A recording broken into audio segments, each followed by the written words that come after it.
Well, hello, everyone, and welcome to my channel. Lorena Creole, of course, bringing you that spice when it comes to sci-fi and pop culture analysis, and of course, keeping it real always when it comes to theme parks. And speaking of keeping it real, this is the Resort Recon Alive podcast. This is my in-studio show where I give you the straight dope about what's going on in theme parks this week, giving you guys tips and tricks to make the most of your money and time when you're out at the parks, and of course, to answer your questions about visiting the parks, because you guys there in the chat, you are my unofficial, well, no, I won't say unofficial, you are my official co-hosts. So I love answering your questions. There is no such thing as a super Disney question or super theme park question. The only dumb theme park question is the one that you do not ask. So please do feel free to ask. So much today, we're going to be talking about the refurbishments.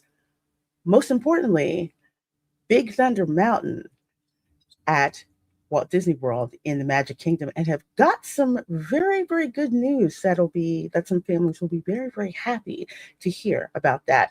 And of course, Halloween Horror Nights at Universal Studios Orlando. Tickets are on sale. You do not want to sleep on this if you plan to go. And in this stream, I'm going to tell you what you need to pay attention to so that you are way ahead of the game when it comes to enjoying Halloween Horror Nights. And of course, a couple of sites I'm going to give you guys about where you can score theme park merchandise. We'll say theme park merchandise adjacent, and other things that you would need before a trip, because you don't want to spend more money than you need to unnecessarily. So with that said, let me bring in one of my co-hosts. Of course, my co-hosts drop in and out just like friends whenever they get the chance to visit. So how you doing, Tom? Doing good. How are you doing, Lorena? I am doing well. I'm doing well. Trying to keep the cat under control. Stitches everywhere. Yeah, well, kidding. Kidding. I keep forgetting he's 9 months old now, so he's not like super kitten, but I want to say he's like teenage kitten right now, which It's means worse. he oh my gosh, I'm surprised he hasn't knocked everything off the top of that computer yet. I think Professor X probably gave him a serious talking.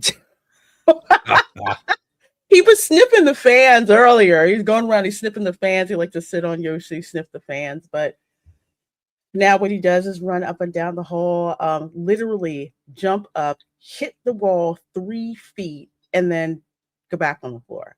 So he thinks he's a skateboarder. Yeah, suicide mission every day. Hey, did you see we have a Barry Place in the chat? Who? Mr. Bob Barry Place. Hello, my friend. We should pull him in. Come on, Bob. Come on, Bob. Come in and talk parks with us, Bob. You're up early for California, Bob. Why not us? Why not us? You know, Bob, you always have an open invitation to pop on the channel. I know life has been an absolute roller coaster for you of late. So you've been in my thoughts and prayers. And as always, like good friends that are welcome, just show up and come to the back door. It's all good. He said, bring coffee. Power went out and suddenly came back on, and everything turned on again and woke me up. Yeah, when everything starts rebooting. I have my APS go off, Mm-hmm. and before everything comes back on, all I hear is I'm like, oh no, not now. What time is it? Oh crap, it's 3 a.m. So I try to get up and stop everything before it starts waking up the dogs and Linda. I hear you. Well, folks, we have got so much going on. Please do make sure you hit that like button on both of our channels, because we're simulcasting out to all my panelists' channels. Either on X, please retweet, YouTube, subscribe, do all that thing. And make sure you're subscribed. If you're subscribed to our channels, double check, because YouTube will unsubscribe people. And I've gotten a lot of reports about YouTube unsubscribing people who thought that they were subscribed. So make sure you double check with that. So let's see who we have in the chat before we get to rolling with the theme park news. Of course, there's Tom saying, hey, I'll hit the like on the way in. Absolutely, please. Still got to do my mod duties. Yes, see, he's one of the Uber mod. All of my mods are Uber mods, man. It's like they're in one place, and they'll tell me, okay, I'm modding like 5 other streams right now. Yeah, it gets a little crazy. I'm not gonna lie. It's nuts, especially when you're on a panel and you're modding other streams as you're on a panel. Mm-hmm. It's nuts. It's a little much. Well, we share the modding pool, as I would say. And I did a first for me yesterday. Oh, really? What was that? Yeah, I was on a 5-hour stream. I took a little break, but talking about the return for the spacecraft for Artemis. I was Yes. on with the fabulous Anna's Gameland. For And, Artemis. Wow, it was fun. I geek out so much about that. It's just I was just trying to explain to people. It's like you just have no idea how much all of that, affects you. I wasn't born yet with the moon landing and all of that, but very familiar with the shuttle. Wait, I thought you were. No, what? You're younger than me. That's right. I thought we were the same age. A little bit, not by much, but getting a chance to work or do when I was a research assistant, getting to hang out with the shuttle program and all of that. So I got to see, like the orbiters when they came back. Of course, my favorite, when they would fly the shuttle back from California. On top, piggyback? On top of the, yeah, like it's a special 747? Yes. Boeing 747. So it's like it got an Uber ride back.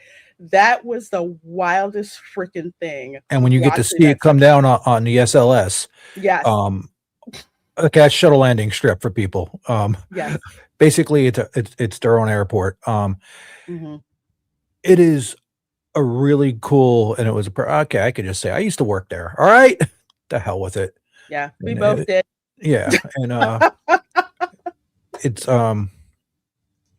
very, very, very fun for the perks we got. Yeah, especially after the shuttle takes off, and then everybody's car alarm is it's going off. It's one of the most awesome places that I've ever worked. And that little Rise plushie, which is made out of a thermal blanket, thank you very much, which the original shuttle Columbia had like the thermal tiles on the bottom. Yes. But I guess with the data that they got back, they're like, you know what, there's certain parts where when it re-enters the atmosphere, it doesn't get as hot. So they replaced it with the thermal blanket material. So I'm like, wait, that little Rise booger is made out of thermal blanket. I have to have it. So if NASA is smart, they will be selling that darn plushie in the shop because I need it. I need it for my collection. Hey, we got Brian Acosta here. We got John the Beagle Dad here. We have got Linda here. Hello, my dear. Much love. So good to see you. Good to see you. Sonia Pantosia's in the chat as well. YouTube blocked my Rocket Park video because of the background noise. Was it copyrighted music?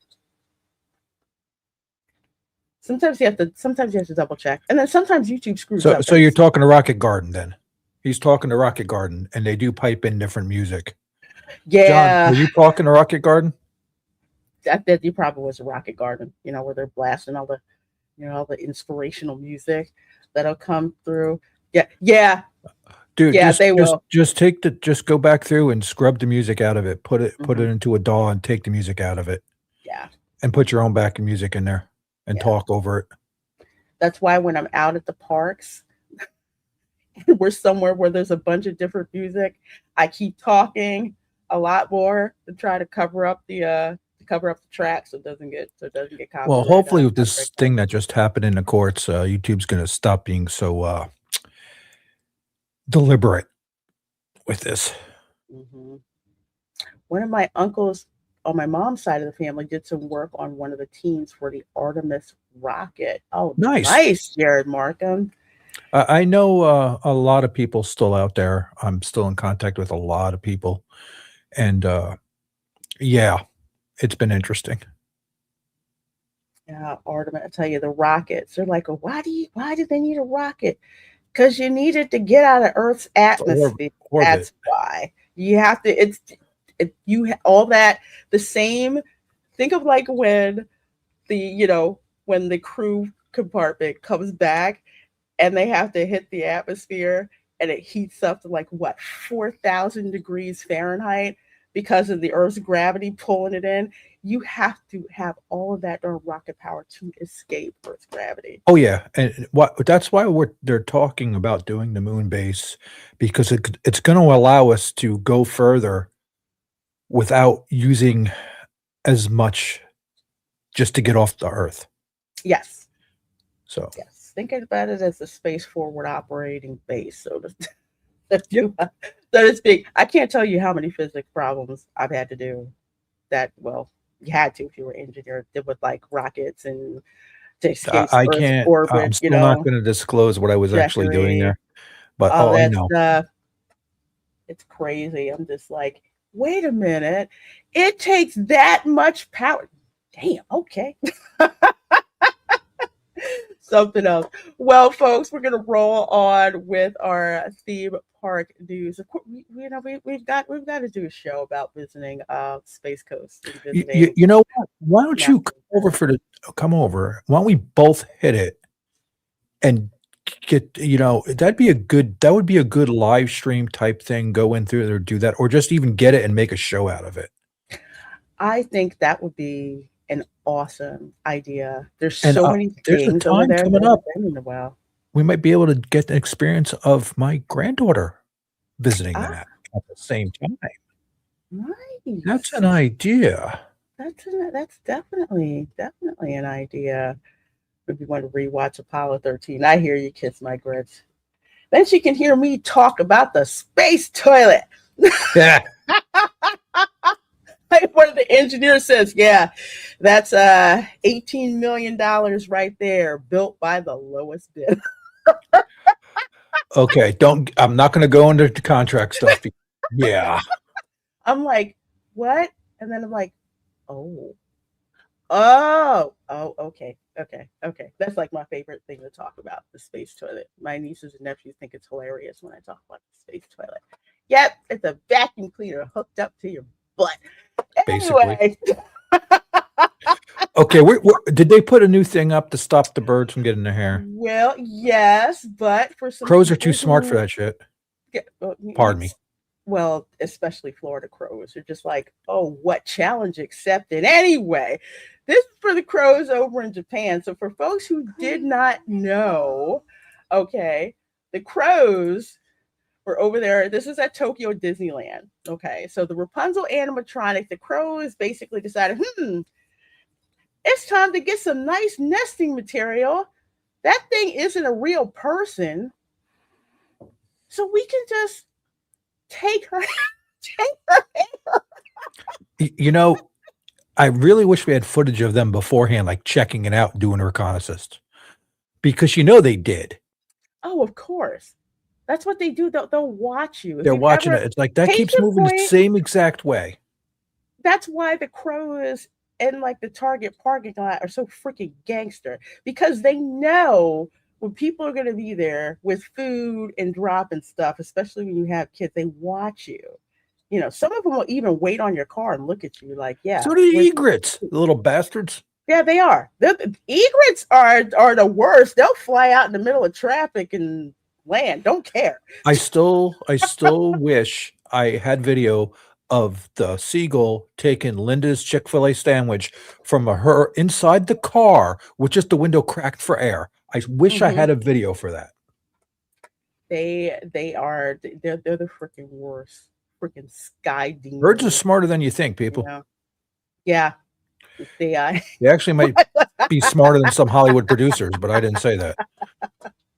Well, I will say that Tokyo Disneyland has brought the animatronic back. And now I've seen the use of like fishing line like that over top of some places on the coast where there's, the patio that you, as a matter of fact, I think Gatorland has the same thing where there's a patio where you're eating and it's not covered, but they've got like the fishing line crisscrossed around to deter, not to keep out, because like Tom said, these little They'll get in. boogers will figure out how to get in. They will spot a weakness. But supposedly that's deterring them. But I'm like, I don't know, because I give it a month. I give it a week. I'm being generous. I give it a darn week. It's like, okay, a nice try, but I don't know. Or is it that it's just a seasonal thing? And because, it's spring, animals are mating and everything, that, they're just like, look, this is just a temporary thing and we can figure out a better solution. Although I don't know what that better solution is going to be unless they have like air cannons and crap.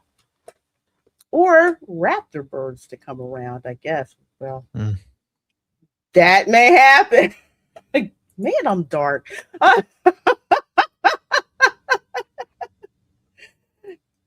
Anyone who's ever visited a Florida beach and attempted to feed seagulls learned the hard way that that is not a good idea. No. Yeah, it's called, do you remember the Alfred Hitchcock movie, The Birds? The birds, yes. You're living it. That is it. That is it. They roll in gangs. One makes the wrong squawk, and there you go. There you go. Mm-hmm. That's why you have to get your food and look like, yeah, I see you. It's like, touch this, and your eggs are mine. Yeah. Yeah. You might be the next fried dish. I'll bring you down to the restaurant I know down there. Mr. Han will serve you up real good. We'll fry you up real good. Well, twisted. Okay, that gets kind of dark. But anyway, it seems like the Starlight Parade has actually started improving somewhat, although my whole thing is they should have done this from the beginning and pushed off the start. But okay, that's pretty cool, especially at night. That is cool. And I'm sorry, right at that point when they started doing that, I would be pulling a projectile, puking session right then and there. Why is that? Oh, if I was spinning like that, if I was on that thing and spinning like that, no. That's why you have to be a certain weight, you have to be a certain build. No, I'm not. I'm just talking. Even if I was in perfect shape, no, just no. No, yeah. Sorry. If I'm going to spin like that, I want to be in a vehicle. If you're susceptible to vertigo, this is definitely not for you. But this is definitely an improvement as opposed to them just standing on there.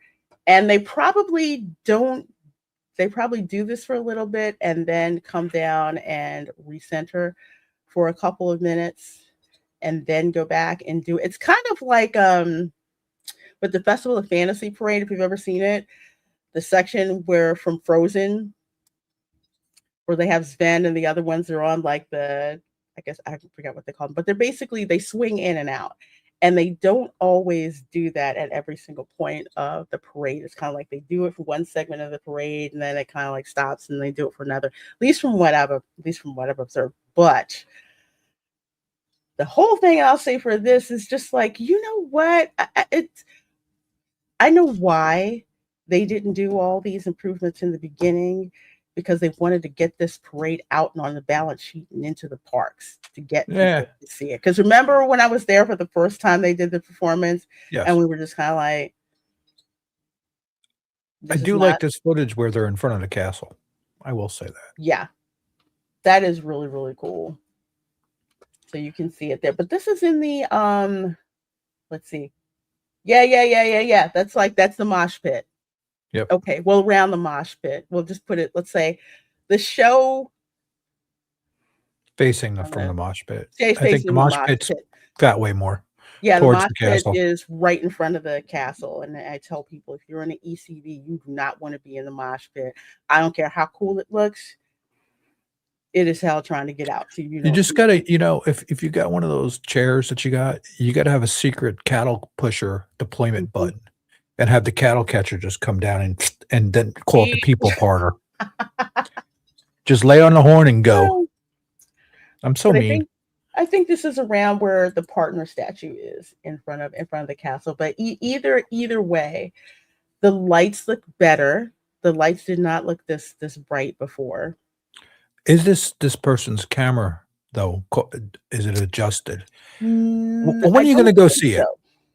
I don't think so. I don't know when I'm going to be back. It may not be for a while. But if you go back and look at the original footage, but then again, let's see who. Okay, so this is Drew, and Drew's one of the official bloggers. So he made this Okay, may be one of Disney's cameras, but because that looks like a still, really good camera to catch those colors without blurring out. yeah. So yeah, but they still have increased the lighting level somewhat. It's a little better, adding Peter Pan and Wendy flying. That looks really cool, but still the whole entire show is still not the same emotional and visual punch as the one from Tokyo Disneyland, which is the one that they based it on. So it's a nice plus, but let's be honest, that whole parade as a whole, it's not that good. I mean, it's okay. It's something to do because they did need an evening parade. It's something to do, but it's definitely not like the one from Japan, which we've No, shown on this show many, many times. It's not like the one from Japan. It's nowhere near like Spectral Magic. Nothing's gonna beat the Main Street Electrical Parade like ever. But it's not. But it's something to do. It keeps the crowds moving. It gives people something to look forward to. For this parade. So if you go and see this parade, you see the Starlight Parade, the parade route is different from usual. This particular parade will start on Main Street, USA, in front of the Emporium, like right there where the fire station is. That's where it'll start, and it ends in Frontierland. So that's just something to keep in mind. So if you want to see it twice, you have to go from the Emporium all the way over to Frontierland, the reverse way we that's usually. why I like Universal's parades. I still stay in front of Mel's when it comes out. I'm there for the start and end. I know, isn't that the greatest? I think that's for And they give that pass for pass holders. holders, so I just Yeah, park my butt there and I'm happy. it's great. I'll watch it come by again. Perfect spot because it's curved, kind of like in front of the mosh pit. Flat earthers. Oh Listen, yeah, don't get me started on these oh. people. And Don't then get you me have the started. ones that pretend to be just to start the troll crap. Yeah, and Scorsese plotted the. No. Listen, did you ever see the type of computer power we really had back then for graphics? Yes, I mean, and come on. here's how I kind of here in a way. This is kind of how I know. So the first time that I saw the shuttle, like, well, not the shuttle, the orbiter, okay, because solid rocket boosted external tank and the orbiter, that's all known as the shuttle. First time I saw one of the orbiters, I want to say not Columbia, was it Discovery? I think no, Atlantis. Atlantis was the first one that I saw, and they brought it back, and they're taking me through there. Of course, after I have to put on the bunny suit and I have to get the air shower. I had to watch how clean is clean. Make sure you had no FOD. Make sure you had no fun, anything like that. No makeup on, no, no nothing. So I get into, the orbiter, and they're just like, they're showing me the computers, and I'm like, oh wow, you got 5 computers? And the technician's like, don't be impressed because your car has more computer power in it than these five. Literally, there's Your a bank s of five. your I Apple Watch has Yes, more computer. has more computing power than that. It's a testament to just how smart these engineers and technicians are, especially technicians. 5 IBM computers. Okay, like big, huge black boxes like this, and they all work on a voting system. The only thing missing from the orbiter is a shag carpet and a lava lamp. That's the You technology. forgot the disco ball. I did forget the disco ball.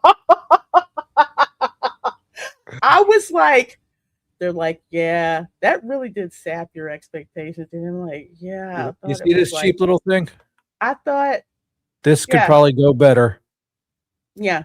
That's what they had to that's what they had to work with to get that all done. And at first I was seriously disappointed. And then the more I worked there, the more it was just like it's a darn major miracle how they keep this all, I I keep this all running. I laugh when people go, "Oh, we have better tech. It should be simple." It wasn't simple back then, No, no, not at all. and a lot of the Not at people all. around that were doing stuff back then are not here to talk to anymore. Mm-mm. No, I had people talking about slide rules. I'm like, what the heck is that? We didn't have a An graphic calculator. abacus, come on, abacuses. You know what Look, abacuses are? look who's joining us. All right, it's Mr. Bob. Welcome, Just want Mr. you to Berry know, Place. I've tried to join you guys like 3 times now. My power's gone out, back in, out, back in. So if for some reason I lose it and I don't come back, you'll know why. So I'm going to blame the grid. You've been gridded. Wait, wait, there wait, you wait, go. wait, wait, wait. I gotta say this. Does that classify as a code Olaf? What? Oh, Put the cold roll off, yeah, when it falls over. Oh, you don't know about that, Bob? oh, I know, I know. Oh, you Yeah, know? I had we my just Okay. named it restrictions Code pick up the All other Off night. on her channel. Yeah, we did because my Technical computer just difficulties like are now Code All Off. got like this That's weird funny. instruction and just basically said, I'm gonna have to shut down now. And boom, I was like out. And I just said, and I, I messaged Tom in the Vine group. I had a code Olaf. I'll be back online in about 5 minutes. I was dying. I was That's absolutely hilarious. dying. So that's what we called it. How you doing, my friend?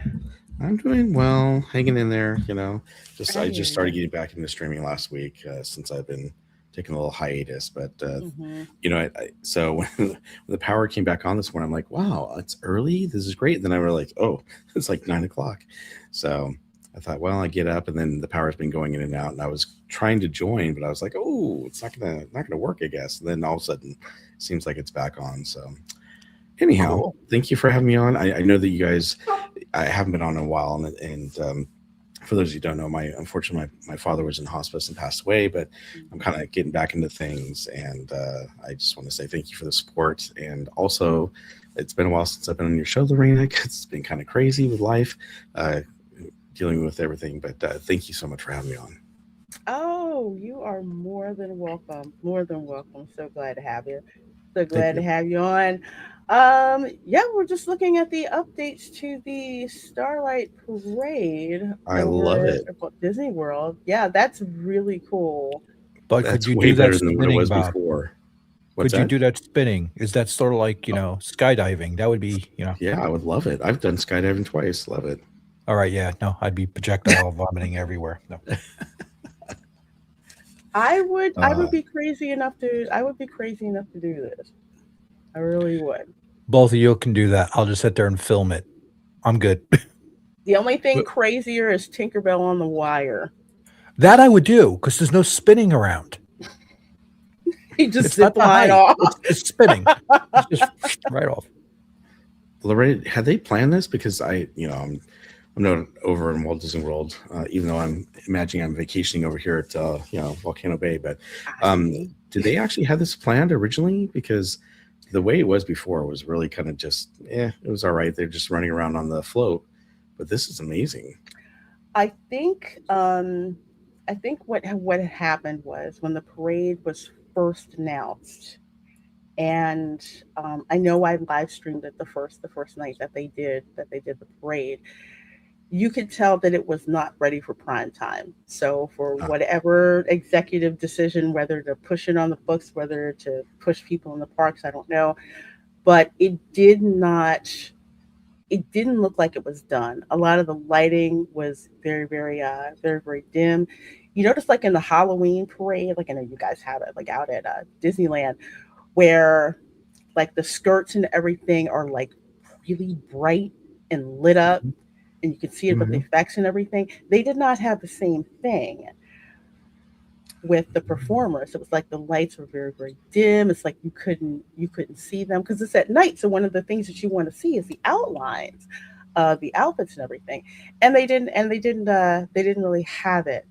So I think with this second iteration, I think it was planned, but it was not ready. And they pushed the parade out when it wasn't really ready for prime time, so to speak. Mm.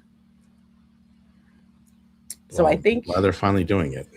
yeah, they're finally doing it again. It's not. This is I think this is one of I want to say this is one of Disney's cameras, so to speak. It's come from Drew, but from seeing it in person, it is not as bright. Well, it's not as bright and vibrant as the Tokyo Disneyland show that it was based on. It's nowhere Right. near that. It's nowhere near as bright as Spectrum Magic, um, at all. For folks who remember Spectrum Magic, it just doesn't. I don't know if it's a type of lighting that they picked, but it just doesn't have that brightness, so to speak. So hopefully they'll improve that in the future. I'm just still kind of in the mind of I really should have waited until this until this parade was really up to stuff because it is a big deal. The night parade is a huge deal. It's huge, it's magical, the music and everything, and they have an issue with the music too. It's not as good. Yeah, I was disappointed when they first announced this parade. I thought, wow, this is going to be amazing and fun. But I just feel like it lacks the energy and the excitement of the Paint the Night Parade or the Main Street Yeah. Electric Parade or Spectral Magic. It misses all of that. And I don't know how, I guess maybe they're trying to do something different to get people, on the East Coast from the West Coast, so they're not seeing the same thing, but it just doesn't have that fun and, energy that I would expect to have from a nighttime Disney parade. And I mean, it looks nice, but it doesn't look as great, and it doesn't have that fun music and energy. So Yeah, it doesn't have that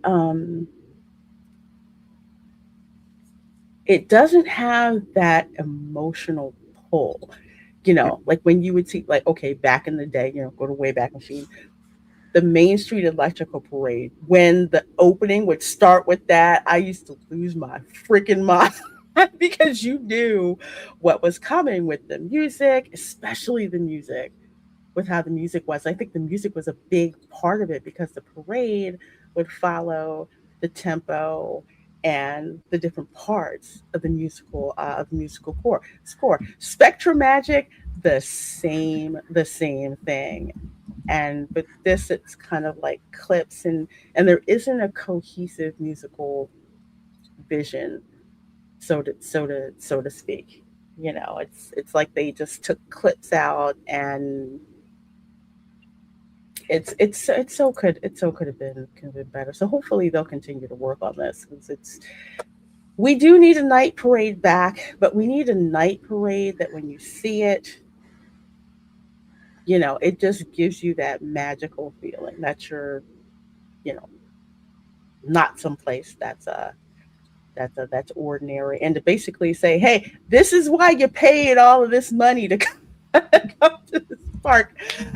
Kiss My Grit says Disney made a horrible mistake when they expanded Fantasyland by not creating a Neverland with a new Peter Pan ride similar to Tokyo.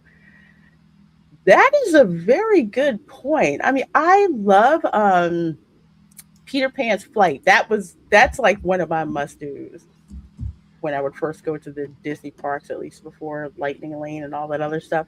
That was like something you had to do. And I don't care what time of day it was. It was always like an hour and a half, 2 hours because of the limitations of the attraction. But yeah, it would have been nice to kind of build that out some more. That expanded Fantasyland at Disney World at the Magic Kingdom, excuse me, it was so not needed. I mean, I don't even go back there except to Gaston's Tavern to get the cinnamon rolls and Are the you looking for fruit Ron when room. you're at Gaston Scat Tavern? Am I? You know, No, no, no. You know why? You know why? Because I see Ron at the Aldi. that is true. That is true. But is he in his Gaston outfit? No, I think he's undercover usually. Okay. Bob's going to play Gaston soon, also. Hey, No, No, I Aldo, think so. get better, my dear. Oh my goodness, colds are not fun. It's not fun. Yes, first words of the electrical parade, ladies and gentlemen, boys and girls. I felt like that darn thing was talking to me.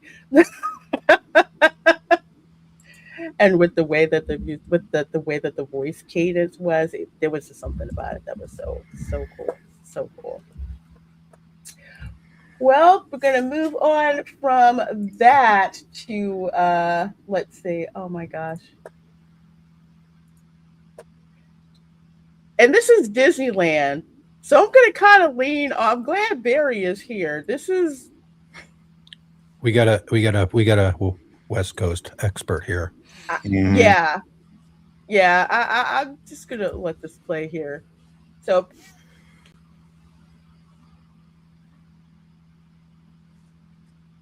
expensive. They smuggling kids in.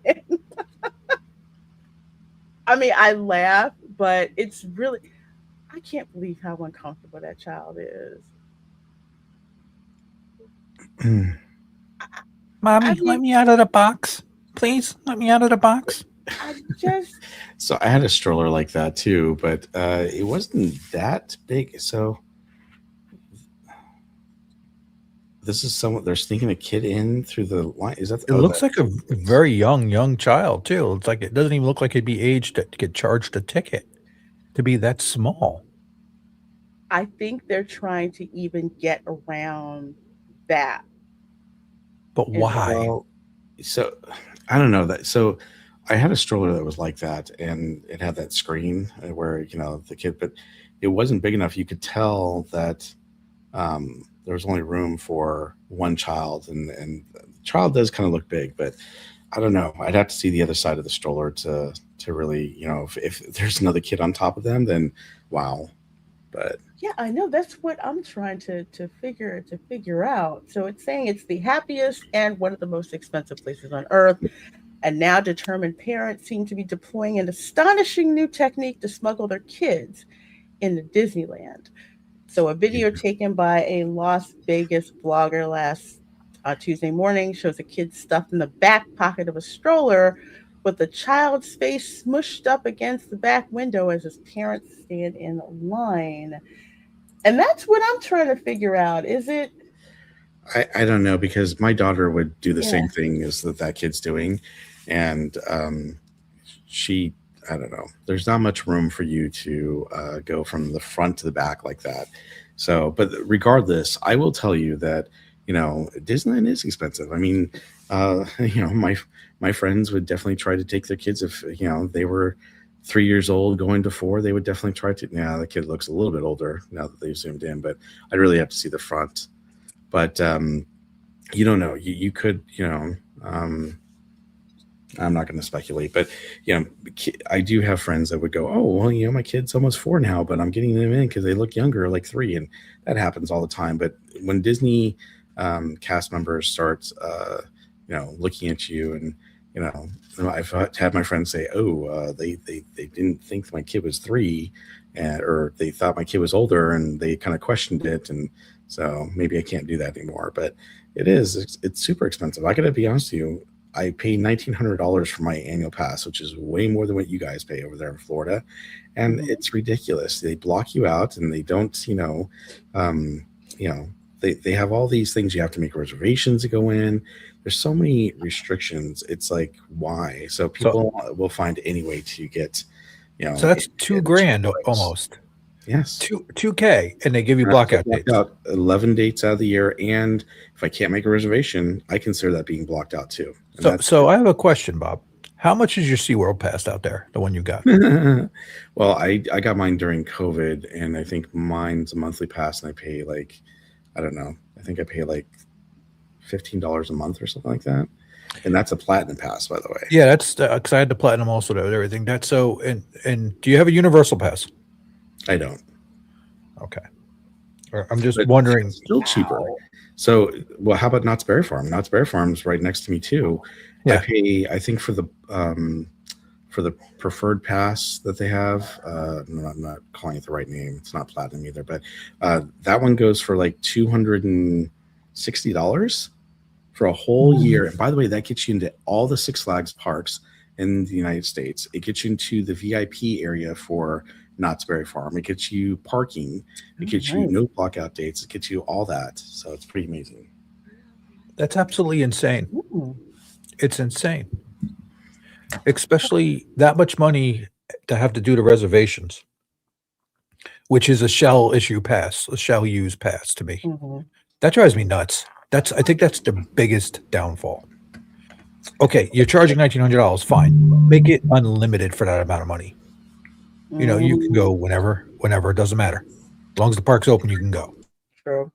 But what I have seen, and I have seen this at the front gate at Walt Disney World, where you've had some cast members trying to question the age of the child that's coming in, because remember, if they're under 3, you know, their admission is free. Or, for some kids who, they're not 10, but remember, once they're 10, they get charged as an adult. I've seen some very uncomfortable discussions with people saying, you're accusing me of saying my child's not the age that he is. You want me to show you a birth certificate?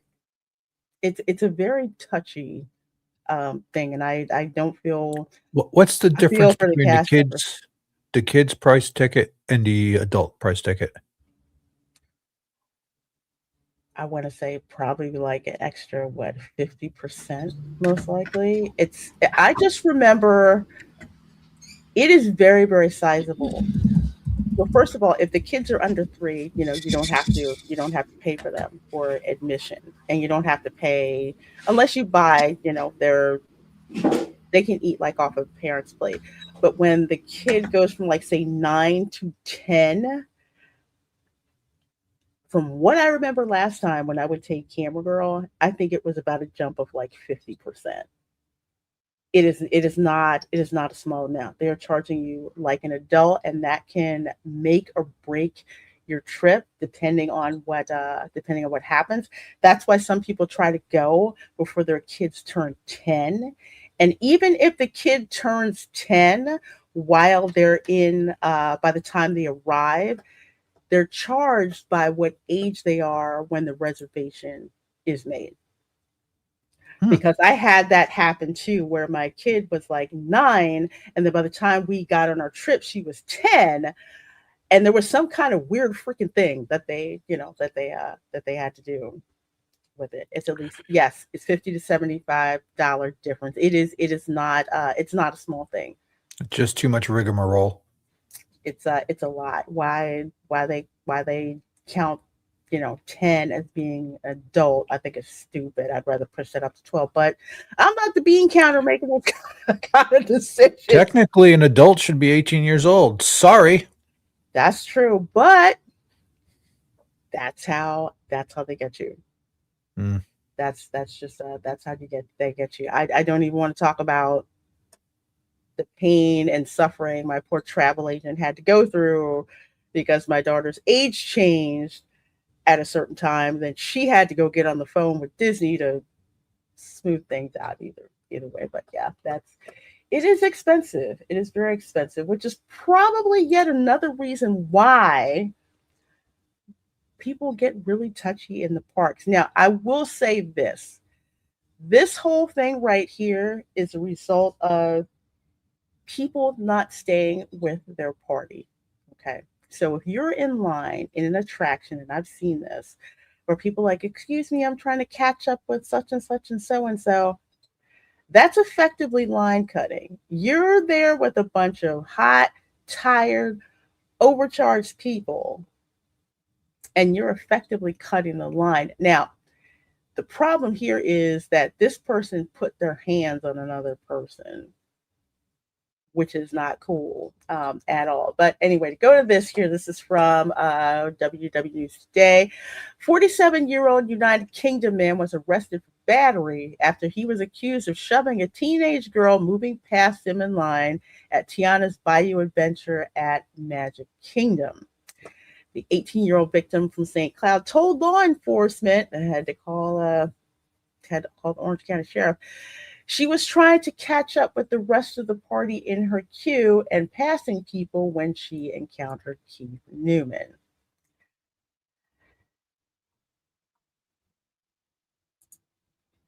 I was talking, and all of a sudden it switched. Goes to the machine. Yeah. So she said he put his hands out to stop her from moving forward, the Orange County Sheriff's report said. The victim said she tried to go around him, but he pushed her back with both hands, the arrest report says. The victim fell backward into her friend. The victim got wet because she spilled a water bottle all over herself, the arrest report said. Otherwise, the victim wasn't hurt and didn't have any bruises or scratches on her, the arrest report said. She denied medical care. Victim's friend corroborated the story when interviewed by law enforcement. The friend told authorities she heard Newman say there is a queue, which is correct, when he pushed the victim back with one arm. The friend said the victim was not letting Keith push her back, so Newman used both hands to shove her back this time. Newman admitted to saying those words, but argued he simply stuck his hand out, the arrest report said. Newman said the victim had walked into his hand, so that's why the victim wasn't hurt. Newman denied pushing her. The authorities did not believe him. So, due to all the statements provided, determined that probable cause exists to place Keith Richard Newman under arrest for the charge of battery. So apparently Newman pleaded not guilty to a misdemeanor count of battery in February, according to Orange County Circuit Court records. What do you all think about this? Do you think this is yet another case of people just so tired of being overpriced, standing in line, price gouge, to the fact that this behavior more often than not is being reported? Do you guys remember the throwdown around PhilharMagic? I think maybe it was last year, where the same thing happened with someone pushing in line, and you think that people would let it go? No, they waited till the other family came out of PhilharMagic and then they started fighting. Actually, I don't remember that one. Was that over in Walt Disney World? That was in Walt Disney World. Yeah, it was not the throwdown in Toontown. That is no, I do know that one. That one's pretty much been scrubbed from the internet. Disney's done a good job with that. But I think the biggest thing is it's not so much that it's overpriced. I think the issue is the fact that people have been waiting along for a long time for these rides and attractions, and then when someone comes through, a lot of people don't even say excuse me. They just kind of push through line. And sometimes when I'm streaming and they push me, I'm kind of like, hey, I got a gimbal in my hand and whatnot, and it's not a light push. It's kind of a strong push. Like, let me buy. And I think if more people were, a little more polite, then, people wouldn't get so upset. But people get upset because, they're just kind of pushing through without saying anything. And obviously, there's some people from other countries, they don't speak the language. So I get that. But I think people are just tired of people cutting in line. And Disney's been trying to crack down on that a little bit more, but not effectively. And so I think it's just people getting upset and tired of being, taken advantage of, especially when it happens not just once, but several times, and you're on a vacation. It happens from time to time. It happened to me and my daughter when we were over at Animal Kingdom and EPCOT, and so it kind of is frustrating when things like that happen. It's I call it entitlement mentality. I paid for this. I'm going through it, and then you have people are like, "Well, I'm waiting in line. Why don't you?" And those two different things clash, and people lose patience. And it's like, well, my family's up there. I just had to, they didn't come out of the line. They got there afterwards. Let's say these people, let's hypothetically, me and you were waiting in line, Bob, and Lorena's in front of us, and she turns on, hey, I got to run to the bathroom. I'm coming right back with my family. We're not going to give a crap. Okay. They come back. It's fine. It's the ones that all of a sudden it's like their friends are texting, hey, I'm in line here. I've been waiting 45 minutes. We're almost here. Come in now. and a couple people come in, all of a sudden they're bringing this whole train through, and you're just like, what the hell is this? Mm-hmm. I can see people getting upset at that, but there's no reason to go hands-on. No, exactly. Yeah, that's like the biggest, one of the biggest issues is not enforcing when people are doing that and, are jumping, in front of the line. Because I've seen people who do that. I want to say a couple of times I've been live streaming. I think one time I was live streaming at Test Track, and I guess somebody had put their hands on somebody's kid,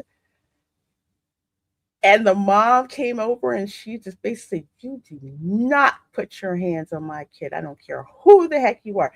Supposedly they only spoke Spanish, but I think there was a little wiggle room with that. But yeah, she was not happy. It's like, you do not put your hands on somebody's kid. You don't put your hands on another person. But at the same time, remember what the darn rules are.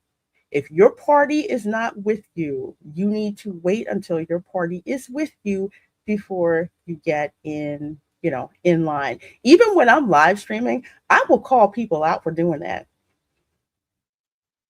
Of course, I'll say, folks, keep your party together.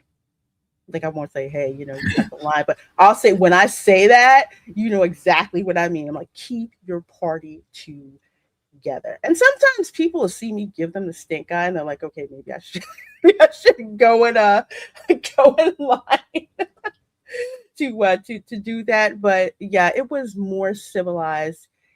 It has, especially with Lightning Lane. And again, when I was a engineering grad student, I did a lot of time and motion studies and watching people in Disney parks. When it was just, the fast pass, where it was physical passes, once they were gone for the day. Things moved a lot better. But with Lightning Lane, and especially with Fast Pass Plus, when the cast member would have to stop the line, and you guys have seen this in my live stream too, they'll stop the line, let like 50 Lightning Lane people pass or more, depending on that.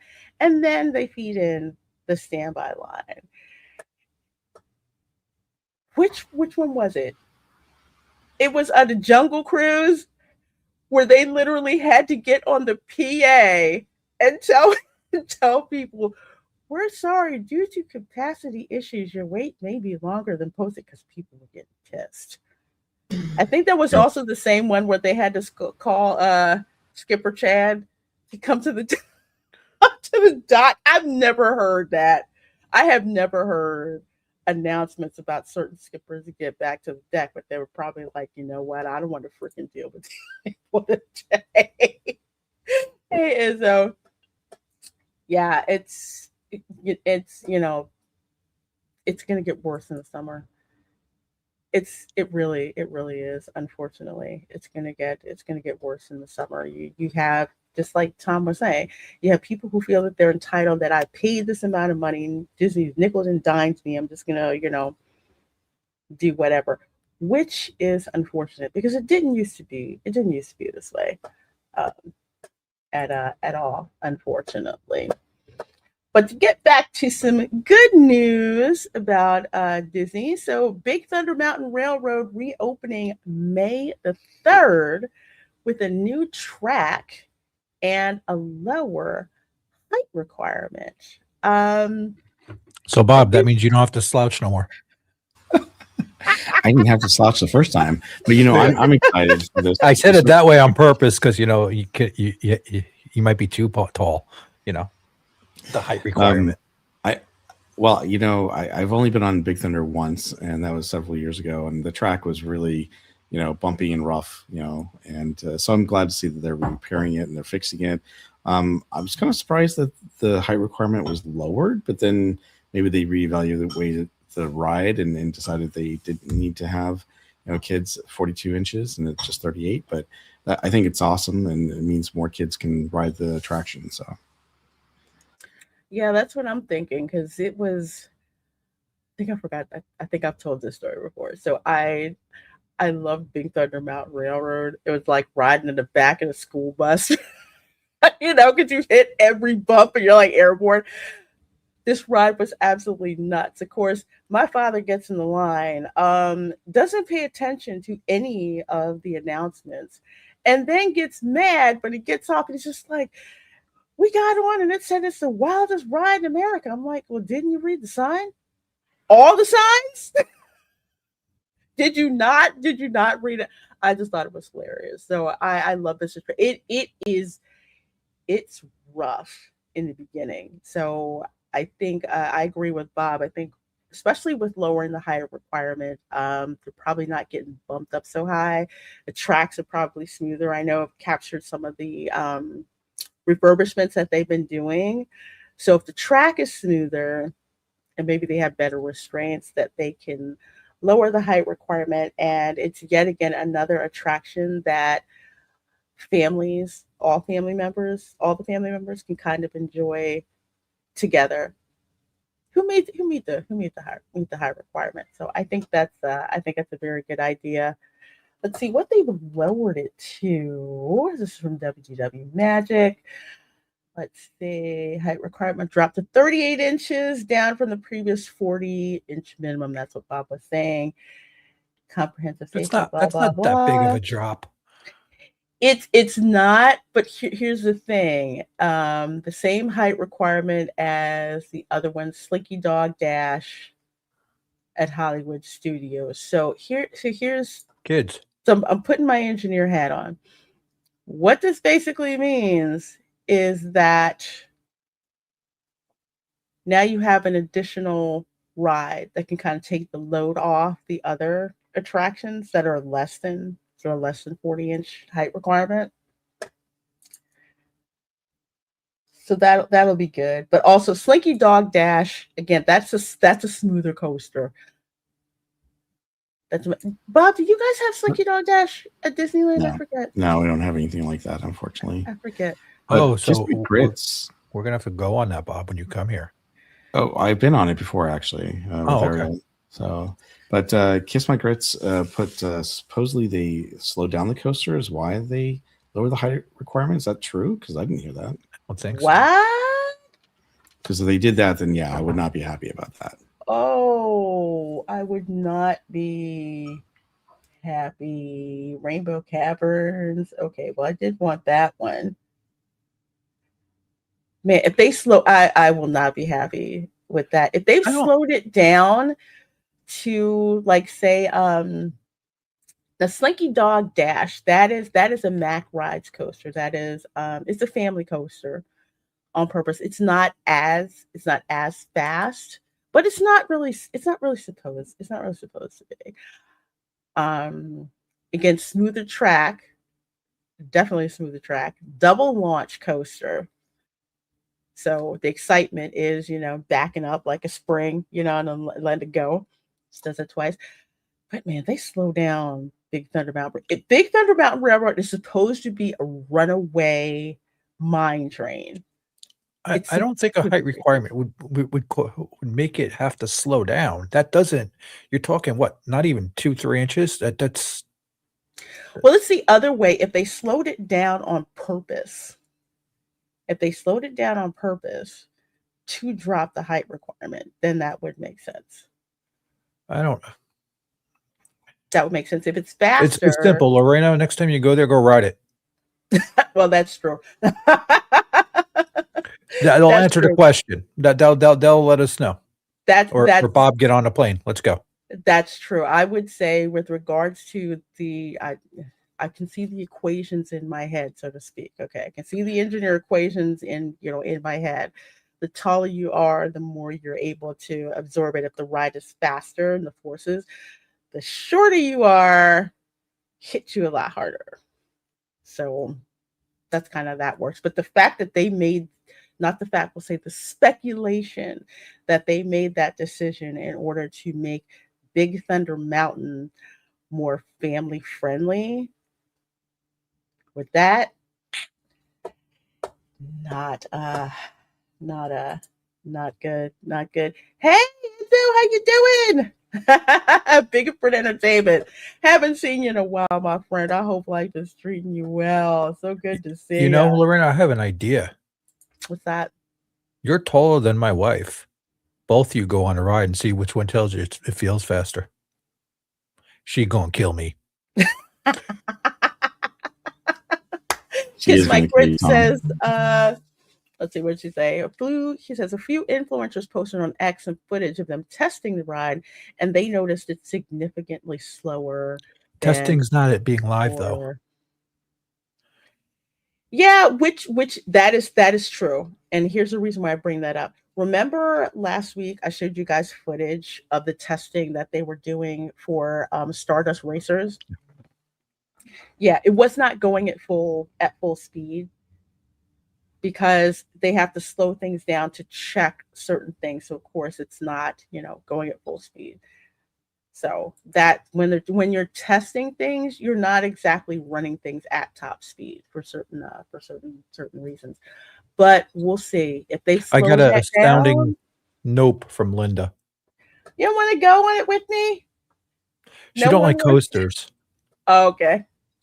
Like I said, my friends and I loved this coaster because it's like, yeah, it just reminds us of riding in the back of the school. But it is wild.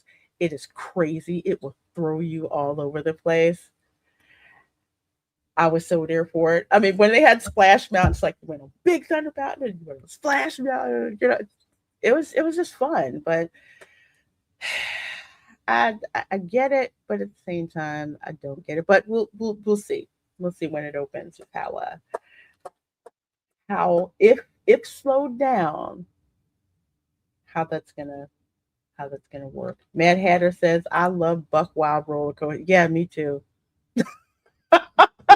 Me too. I'm the thrill seeker. Malachi, I used to like them. I can't do it with my neck. Some of them. Strap me in and I'll go. I'm like the crazy person who I think when I first rode the Velocicoaster, I was like, where's the front seat line, please? They're like, oh yeah, it's right over there. And it's full of people and go in the front seat. It was freaking awesome. It was freaking That is a great coaster. I want to go back on Monsters. I'm jonesing to go to Epic and go back on Monsters Unchained. I really like that ride. It's really cool. It's really the worst thing I ever noticed from my back, honestly, was the water rides where you're spinning in the rafts. Because you have no you just get bounced around like a pea in a boxcar. Do you feel the same way, Bob and Lorena? Which one in the monster? Yeah, I kind of do. No. When you're in a water ride and you're in that round raft, sometimes, like SeaWorld, or when you're not really can't lock yourself in that good and you're getting banged around because you don't know which way something's coming. Like for me, I think it's the restraints. If the restraints don't hold you very well, especially like unfortunately, Knott's Berry Farm, they have the Calico, rapids. They just have these Velcro seatbelts, and that's it. It's not like the actual strap that you can tighten, and so it definitely makes it a little more like you end up bouncing around, and the restraints that come undone sometimes while you're on the ride, and you get bounced around a little bit more than you want to. Yes, but it's not so much at Grizzly River Run in DCA. I don't really have that issue. So okay, how about you, Lorena? I've never done those. Really? Not because I haven't wanted to. I just have not had. Well, I haven't done one in a long time, just because things just came up and I didn't get a chance to. So I can't remember the last time I went on one of those things. Again, not because I didn't want to, just because other stuff kind of took priority. However, my nieces and nephews tell me that the one at the Animal Kingdom, is that Cali River? Is it Cali River Rapids? Oh, yes. Either way, a great one. They freaking love that. They went on that sucker like 3 times. I was thinking about going on that Dudley Do Right thing. Ripsaw Falls. Oh, but I keep looking at it like, I don't know how I'm going to fare doing that neck-wise. It is so much fun, but yeah, it's a little bumpy. Okay. I want to try it. I just love the sound effect. It reminds me of the cartoons. So yeah, we'll have to find out if indeed the attraction has been slowed down. But we shall have to see. Well, we have got 60 of you folks in here watching. Thank you so very much. We have got Tom F. We have got Bob for Berry Place 28 dropping in as well. So we're going to switch on over here to Universal Orlando News. So Bio Reconstruct, who is doing God's work, says this is the aerial photo of the expansion pad behind the Wizarding World at Epic. So this over here, of course, Momata, it's over there where that's the show building for Battle at the Ministry, which I finally got to go on last month. Both. Believe it or not, both of them run together if you look at that for the Circus Canoe and everything. They're kind of connected to the back way. It's interesting the way they did it. I was really looking at the preview center on the way the buildings worked. Yeah. And then this was like, okay, they did that pretty cool the way they did that. Mm-hmm. So I can't wait to see how they're going to expand this. But when you were looking at the model from the top down, you could see it a lot if you knew where to look. And it's like, okay, they left themselves a lot of room. It was very obvious from the model that you could see where the expansion parts are, especially over in Super Nintendo World. You could see like that big, huge area. They had like even little John Deere tractors that they put on the model over that way. But yeah, very easy to see the expansion. And if you've ever been over here to the Ministry of Magic, it literally feels like you were in Paris. I kid you not. You're in the Montmartre section of Paris. We've all been there. Everybody on this panel, right? Yeah, right. Barry's been there too, right? Yeah. It's so cool. No, I have not been on this ride because when we went with Tom, it was closed. It was opening week, and it was shut down for 4 hours. When they finally opened up, it was only for people who waited for 4 hours. No single riders, and so I have a free ticket to go back, but I have not. Yeah, but you've been in the Paris section. Yeah, we've been in the Paris. Sorry. Yeah, the Paris section, walking around. I think this is. Yeah, towards the towards the back. It looks like that's Nocturnal Alley, yep. I believe. But just how it looks, because the design team actually this is what the people who did Tiana's Bayou Adventure really should have done. So they sent the design team over to Paris, and they basically recreated, like on a grand scale, what it looks like. It looks like you're stepping into, and feels like you've stepped into 1920s Paris. Even the steps to Sacré-Cœur, they've like recreated. It's so amazing. I don't know what they're going to put over here. I am hoping that they do some kind of Quidditch ride. Oh, I know about that one, Kiss My. Yeah, that one. Oh no. You need the family dryer where you like the ones they have over in Isle of Burke, the family dryers standing there. But they're funny because the dragons are sitting taking a poop on you, basically farting at you to dry you up. I love that humor. But if they did a Quidditch ride, that would be fun. That would be cool, but they would seriously have to do that, right? They can kind of do it like Monsters. Kind of. It'll be interesting. It'll be interesting. I'd love to see Quidditch. I mean, you get not exactly. You get a little bit of it in Harry Potter and the Forbidden Journey. That one part when you're on the Quidditch pitch. But yeah, I'm anxious to see what it is. Or a true. I don't know what I mean. It's hard. It's hard to say where they were going to go with what ride it's going to be. Okay. Kiss my grits. Okay, this makes sense. Okay. Rumors are the new Harry Potter ride at Epic will be a Quidditch match simulation with riders on brooms, so something likely similar to Flight of Passage. Have you gentlemen been on Flight of Passage at the Animal Kingdom? I have. Not in a long time. That's a great ride. People will stay in line for 3 hours because of just how awesome the queue is. I kid you not. No one will move. Although they do have the signs that say, no bathrooms inside.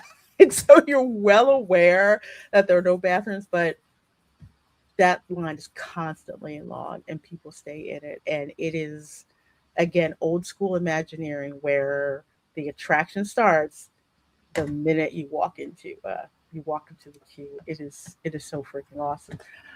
Is this expansion for Super Mario? No, this is over in the Ministry of Magic.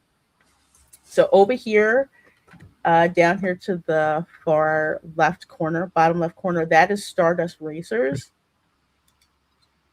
right there. And then over here, of course, is the Ministry of Magic. So Super Mario's on the other side, and yes, there is an expansion pad for that. Don't know what it's going to be. I don't think it's going to be Luigi's Mansion, but that's just me. We shall have to wait and see. And hold on a second, Lord of the Rings theme park. That's going to be Universal Great Britain. I'm going to die on that hill. I'm hoping they make their. Let's say that nice little lot of land comes available that's close to Epic, that has a certain contractor company on it. Mm-hmm. Let's say that becomes available. What do you think Disney would do if they actually did a Lord of the Rings land and other things there? I think that would Epic, if Universal did that and made another park like that, that'd be insane. Or did like a CityWalk version and connected that other park to it, sort of like they have with. I don't know. I'll let Bob answer first. Yeah, what do you think, Bob? Yeah, Bob. Sorry, ask the question again. I was replying to someone in the chat. Oh well, what do you think if Universal got the land from that? There's a contracting company. I don't want to say their name, but they have land there. And Stark Industries. That's Stark Industries, as she calls it. But let's say they take that away, they get that land and they develop it and they put like a city walk area, but with another park there, and base it on Lord of the Rings and other IPs like that. What do you think Disney's response could be to that if they actually did something like that? I don't know, because they're trying to do a Villains land right over in Florida, and that's not even panning out to be very well. From what I see, it keeps getting downgraded, so we'll have to wait till D23 to find out what they're doing and how they're going to do it.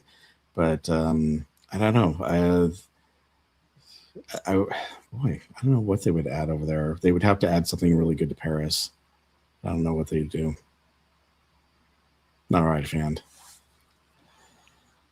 Just it's interesting seeing the difference, just speculating on what could come and what couldn't, True.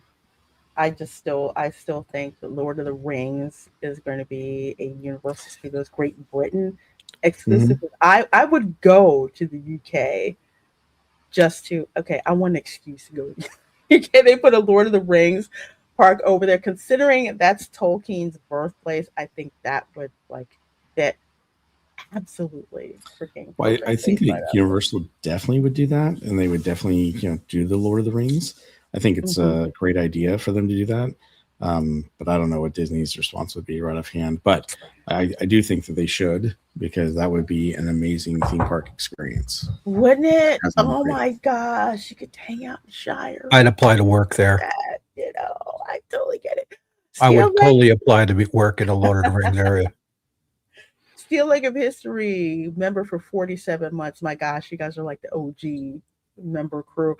Thanks for all your kindness and support. I can never thank you enough for everything. I'm 55 from 1K. Awesome. My niece had me playing Sea of Thieves. She loves it. Well, that is so good to hear. So good to see you, Steel Leg of History. So inspirational. Love it that you've been supporting my channel for so long. You guys are absolutely amazing. Let's see. All right. We did that. I want to make sure I saw everybody. Kiss My Grit says the latest rumors on the expansion slot next to Super Mario will be Zelda, not Luigi's Mansion. Instead of Zelda, the Lost Continent will now be replaced by Pokemon. Dang it, I thought Lost Continent would be Zelda. I was thinking the Lost Continent was actually going to be One Piece. Yeah, you said that. You said that for One Piece. But Zelda, it would make sense, and here's why. Because when you go to the little store, the One Up store, there's a window in the One Up store that has Zelda Yep. in it. So I kind of agree with that. So you have in Super Nintendo World, of course, you've got Yoshi's Adventure in the bottom, which is so cute. Then you have Donkey Kong Country, which is in the back. Donkey Kong Country, Minecart Madness, that's all the way in the back. Then you have Mario Kart Bowser's Revenge. So that expansion pad right behind that, yeah, Zelda. They do that, then they're probably going to have it stay. You know how when you go to Donkey Kong Country, it's like you walk through that arch and then boom, it's like it just looks like you're in Donkey Kong Country. I really think they're going to do another ride Donkey Kong Country also. That would be cool if they did that. That's like a whole different, and it's like on purpose. Like when you walk through there, boom, you're in Donkey Kong. You're in Donkey Kong Country, which I love. I got my Donkey Kong. Finally got my float. So I got it in the little Donkey Kong barrel, which is really me and Bob did not like the way the one Donkey Kong Country the seats in that roller coaster was not fun for us. It wasn't the You're best muted, Bob. at all. Yeah, sorry. Minecart Madness is a fun ride, but yeah, the seats it's not are really comfortable. No. No, it's I don't know. It's like it bumps you around a whole lot. Oh, Steel Like, thank you so very much, my dear. Let me blow you up for gifting all of those memberships.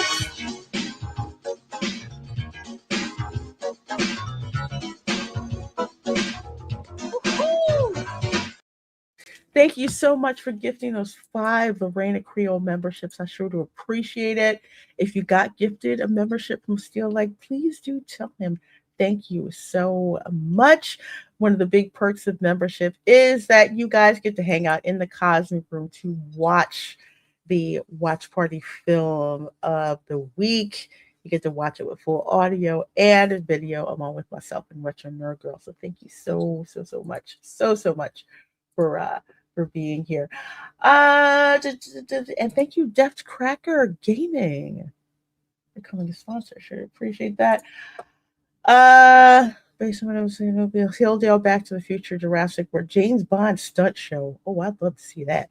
Minions and Paddington Bear. Okay, Paddington definitely does make sense. Paddington and James Bond, those are like quintessential UK. Bond, I'd go for a Bond thing. I would. Oh, as a stunt show, I'd love it. They probably do the same thing like they do for the Jason Bourne show, but just for yeah, but from Bond they can draw so much. So one last thing I'm gonna show here before, because I know we're gonna lose Bob in a little bit. So there's new theming for the pop-up bar and the overflow queue of Transformers, concoctions, and frozen beverages. You see, that's usually for Horror Night, right? It? Yes, it usually is. But this is awesome for the summer. And I want to say Universal Japan actually did something like this before. They had like a frozen, well, it was like a whole map where you had to go around the park and they had different frozen drinks themed to certain anime characters. And it was kind of like a little scavenger hunt that you had to kind of do. But I think this is cool because they've got the creature from the Black Lagoon, of course, the original Florida Man with the sunglasses on. You can get pina colada, strawberry supreme, margarita, mango passion. This is great for when it's hot as I don't know what. And I think is it down where, let's see, is it the overflow queue for trans? Okay. Okay. So it's down near Transformers 3D ride. Yeah. Usually that's for Halloween Horror Nights, the Fanta Bar. So this is actually a good idea because when it's hot, as I don't know what, and you can get them in alcoholic and non-alcoholic. I always say the mocktails are worth it. It's not worth it for the markup on the alcohol, but the mocktails are amazing. Ooh, you get dog or beer, of course. Premium bar with your choice of Captain Morgan. You can get Tito's. Uh-oh. Oh, I'd be stuck. Captain Uh-oh. Morgan, taquitos, Bacardi, forget Bacardi. Patron, I love Patron, silver tequila, it's so good. Jack Daniels, Old Number 7 whiskey, Crown Royal whiskey, Tanqueray, Cat Head vodka. Oh my gosh, that's gonna go over very very well. Actually, I think. That's gonna be fun. Good place for me to get my where's the rum gun? Like, where's the rum, everyone? Where's that? Where's that? Where's that? They did something similar to this over at Walt Disney World, or sorry, Universal Studios Hollywood, over in the Jurassic World area, and they made all these frozen, cocktail drinks, mocktails, and alcoholic drinks, and it was a great idea. So it's cool to see that they're actually doing this over there in Florida because they really need to. Yeah, this is really cool. I like this. And actually, it's right around the corner from oh my gosh, Minions Land. So they have like the Minions Cafe, which is really awesome. Minions Cafe. And they have the Bank of Evil, and then they have the Freeze Ray Pops. I like the Bank of Evil. I do. I like that. I like the Freeze Ray Pops. I haven't tried one of those yet. They're really good. They're expensive. They're pricey, but I will say this: it's actually worth it. They actually taste fresh, especially the lemon bar that's got the fresh lime in it, and it's down like near not the fresh lime, excuse me, mint that's at the bottom of the freeze pop. It doesn't taste like it's something that came out of a box. It actually tasted like they made it from scratch with the juice and everything, put it in the freezer and all of that. It's really, really, really, really good. Well, Bob, I know you have to go, my dear. Thank you so much for being here. It's so good to see you. You want to tell folks where they can find you, and my mods, if you could please put links to Barry's channel, I'd appreciate it. Yeah, thank you so much for having me on. I appreciate it. It was great hanging out with you, Lorena, and Tom, of course. You guys can find me at Barry Place 28 on all my social media channels. So YouTube, X, Facebook, Instagram. And then, of course, you can also find me with Danny and Cordy at the Park Streamers Hangout every couple weeks. But I will be streaming tomorrow at Disneyland in the afternoon. We're going to celebrate my 3-year anniversary with Barry Place 28. We're about a month off, but unfortunately, since my dad was sick and ill and passed away, we couldn't celebrate. So we're going to celebrate tomorrow to make up for it and have a great time. And then if you guys have been following me, I'll take next week off and I'll be back the following week. But thank you again, and I hope you guys have a great day. See you later, Bob. You too. Thanks so much, Bob. Good seeing Bye, everyone. you. Have a great day. You too. Oh my gosh, that was such a great surprise. That's awesome. Bob, it's so great. Kiss My Grits for $19.99. You know I have to hit you with the old school one. Here we go.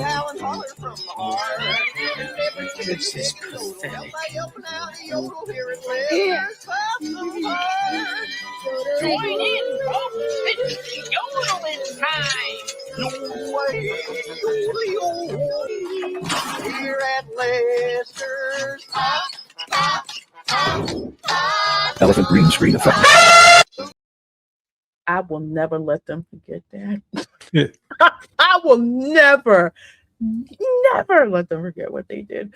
Slash Mountain. Kiss My Grits for $19.99. Thank you so much, my dear. Appreciate the channel support. What do y'all think the Universal Mystery Project next to Top Golf and the Convention Center will be? New hotel, new water park. I'd love an Amity Island themed water park near Epic, which would include a new Jaws ride. But you know what? Let me pull up. Tom, what do you think? While I'm pulling up Google Maps. This is the first I'm hearing of that. So I don't know. I'm totally surprised. Maybe the Amity Island would be cool if it was a Jaws theme. You know, could you picture some swimmers coming up and all of a sudden have a shark fin come up?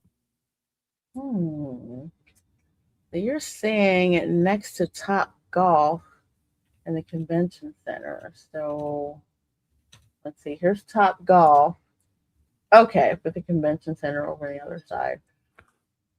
I'm probably thinking about here. Lauren, I sent you a message real quick. I'll be 2 seconds. Sure. Let's see, I see Luke's Apartments. There's Ray's Cakes. There's Top Golf over this way. New water park, new hotel. It could be a new hotel. I don't know if it's going to be a new water park because they've already got Volcano Bay. So it very well could be another hotel. Because let's see, here's Epic Boulevard. Let's see, there's Kirkman admin building.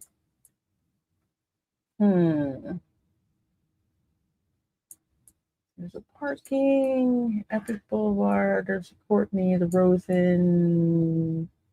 Yeah, I'm thinking it's going to be another hotel. And here is why. Here's Stella Nova over here. Stella Nova. There's Terra Luna. Okay, so this is already their property. So it can more than likely be, I'm going to say it's going to be another hotel. Probably a hotel between,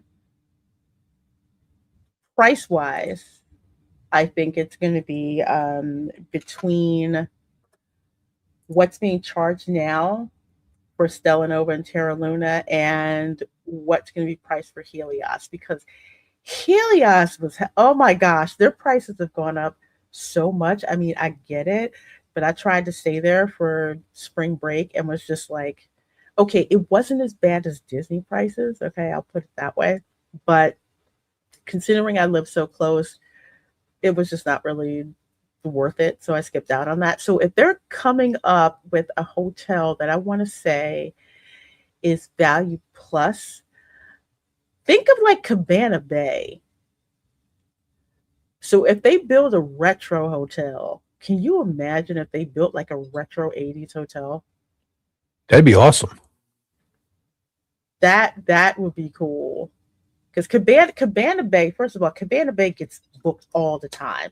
They've got their own lazy river. They've got access to Volcano Bay, their own entrance into Volcano Bay. So I can totally see them recreating that. Oh, and a bowling alley. They got a bowling alley. They got a bowling alley over there too. So I could see if they totally did that. Universal owns the land next to Top Golf and it started clearing. I wonder if they're doing that for that. They were also talking about a transportation hub from their main parks to Epic. Remember, they were talking about that. Yeah, because here's Kirkman. I've driven through here a lot. There's Kirkman. There's Epic Boulevard. Here's Universal Boulevard. And there's Top Golf. That's right there. Top Golf right behind Andretti. Right there, Andretti's golf cart. So it would be over here. So it would make sense. Here's Terra Luna. There's Terra Luna Resort, like right here. So that would make sense if they put another hotel there. So we'll see. We'll see, because the park is up here. I don't think they're going to spill it across Kirkman. Nah, I don't think that's going to happen. But another hotel would make sense, because say they have a hotel here. And yeah, it kind of makes sense. I'm just They built the Curious to 80s. see what they do. Yeah, if they If they build did it. an 80 Retros 80 hotel and they had a metal wing, yeah, I'm gonna be there. Can you imagine if they had that? If they built an old school arcade, like not emulators. I mean, I know it's kind of hard, but you can No, definitely they tell can the do it. difference between a regular one and an emulator. I would, yeah, I'd be there a lot. Be there, but yeah, I would too. I would totally do that. Hey, Real Wade Nation, say could be Pokemon. From what we've heard, they're probably going to put Pokemon over at the Lost Continent in Islands of Adventure. Has Is what anybody I'm thinking. has anybody talked yet about what they're gonna do in the Simpsons land once they take that away? Here's my guess, and I'm willing to bet money on it. I think something tells me that I'm right, and it has to do with the way that the ride vehicle system is that's in place. I think they're going to turn that into Luigi's Mansion. That would give them a draw for the Nintendo fans to go to that park. Yeah, I mean, think about it with just the projections and it's and not the everything. first time they split up IPs to different parks. Look at the Harry Potter stuff. Yeah, They could also do the Lost Con. They temporarily turned some of it into How to Train Your Dragon 2 before that opened. yeah, that's right with the photo ops and all that stuff Yeah, and that they they got did. they Yeah. got a lot of traction with it. So I mean, makes sense. Yeah. So I think that I think they're going to put Luigi's Mansion over there. It would be, I would say, the easiest turnaround and bang for the buck. I think so, but Yeah. we shall see because Do we know when that contract's up for The Simpsons? um it's pretty soon. I think Universal it's if it hasn't happened already, it will be very very soon. If I was Universal, I'd hold on to it and say, nope, we're just going to go month to month and make them just sweat. It may be part of the I was gonna say maybe part of the Hulu deal, but I don't. Universal has so many forward plans right now. The Simpsons is like a drag on it. Yeah, So I know. they're more than willing to like, we got plans. I think they were holding on to it before they had Epic Universe. Now the Epic Universe is up and running. It's like, no, you can take it back. You can totally take it back. What about something Mario Galaxy related? I haven't seen the movie yet, so I don't know what that would be. Um, Oh, a Star Fox ride. I would love that. Barrel roll. They may put that over in I want to say they may put that over at Epic. It'd be cool if they could do that, but that's more of like I would say I don't think maybe it's me, more of a dynamic simulator ride that may need Yeah. more room. But we shall definitely see. And Simpsons is up in 2028. Okay, yeah.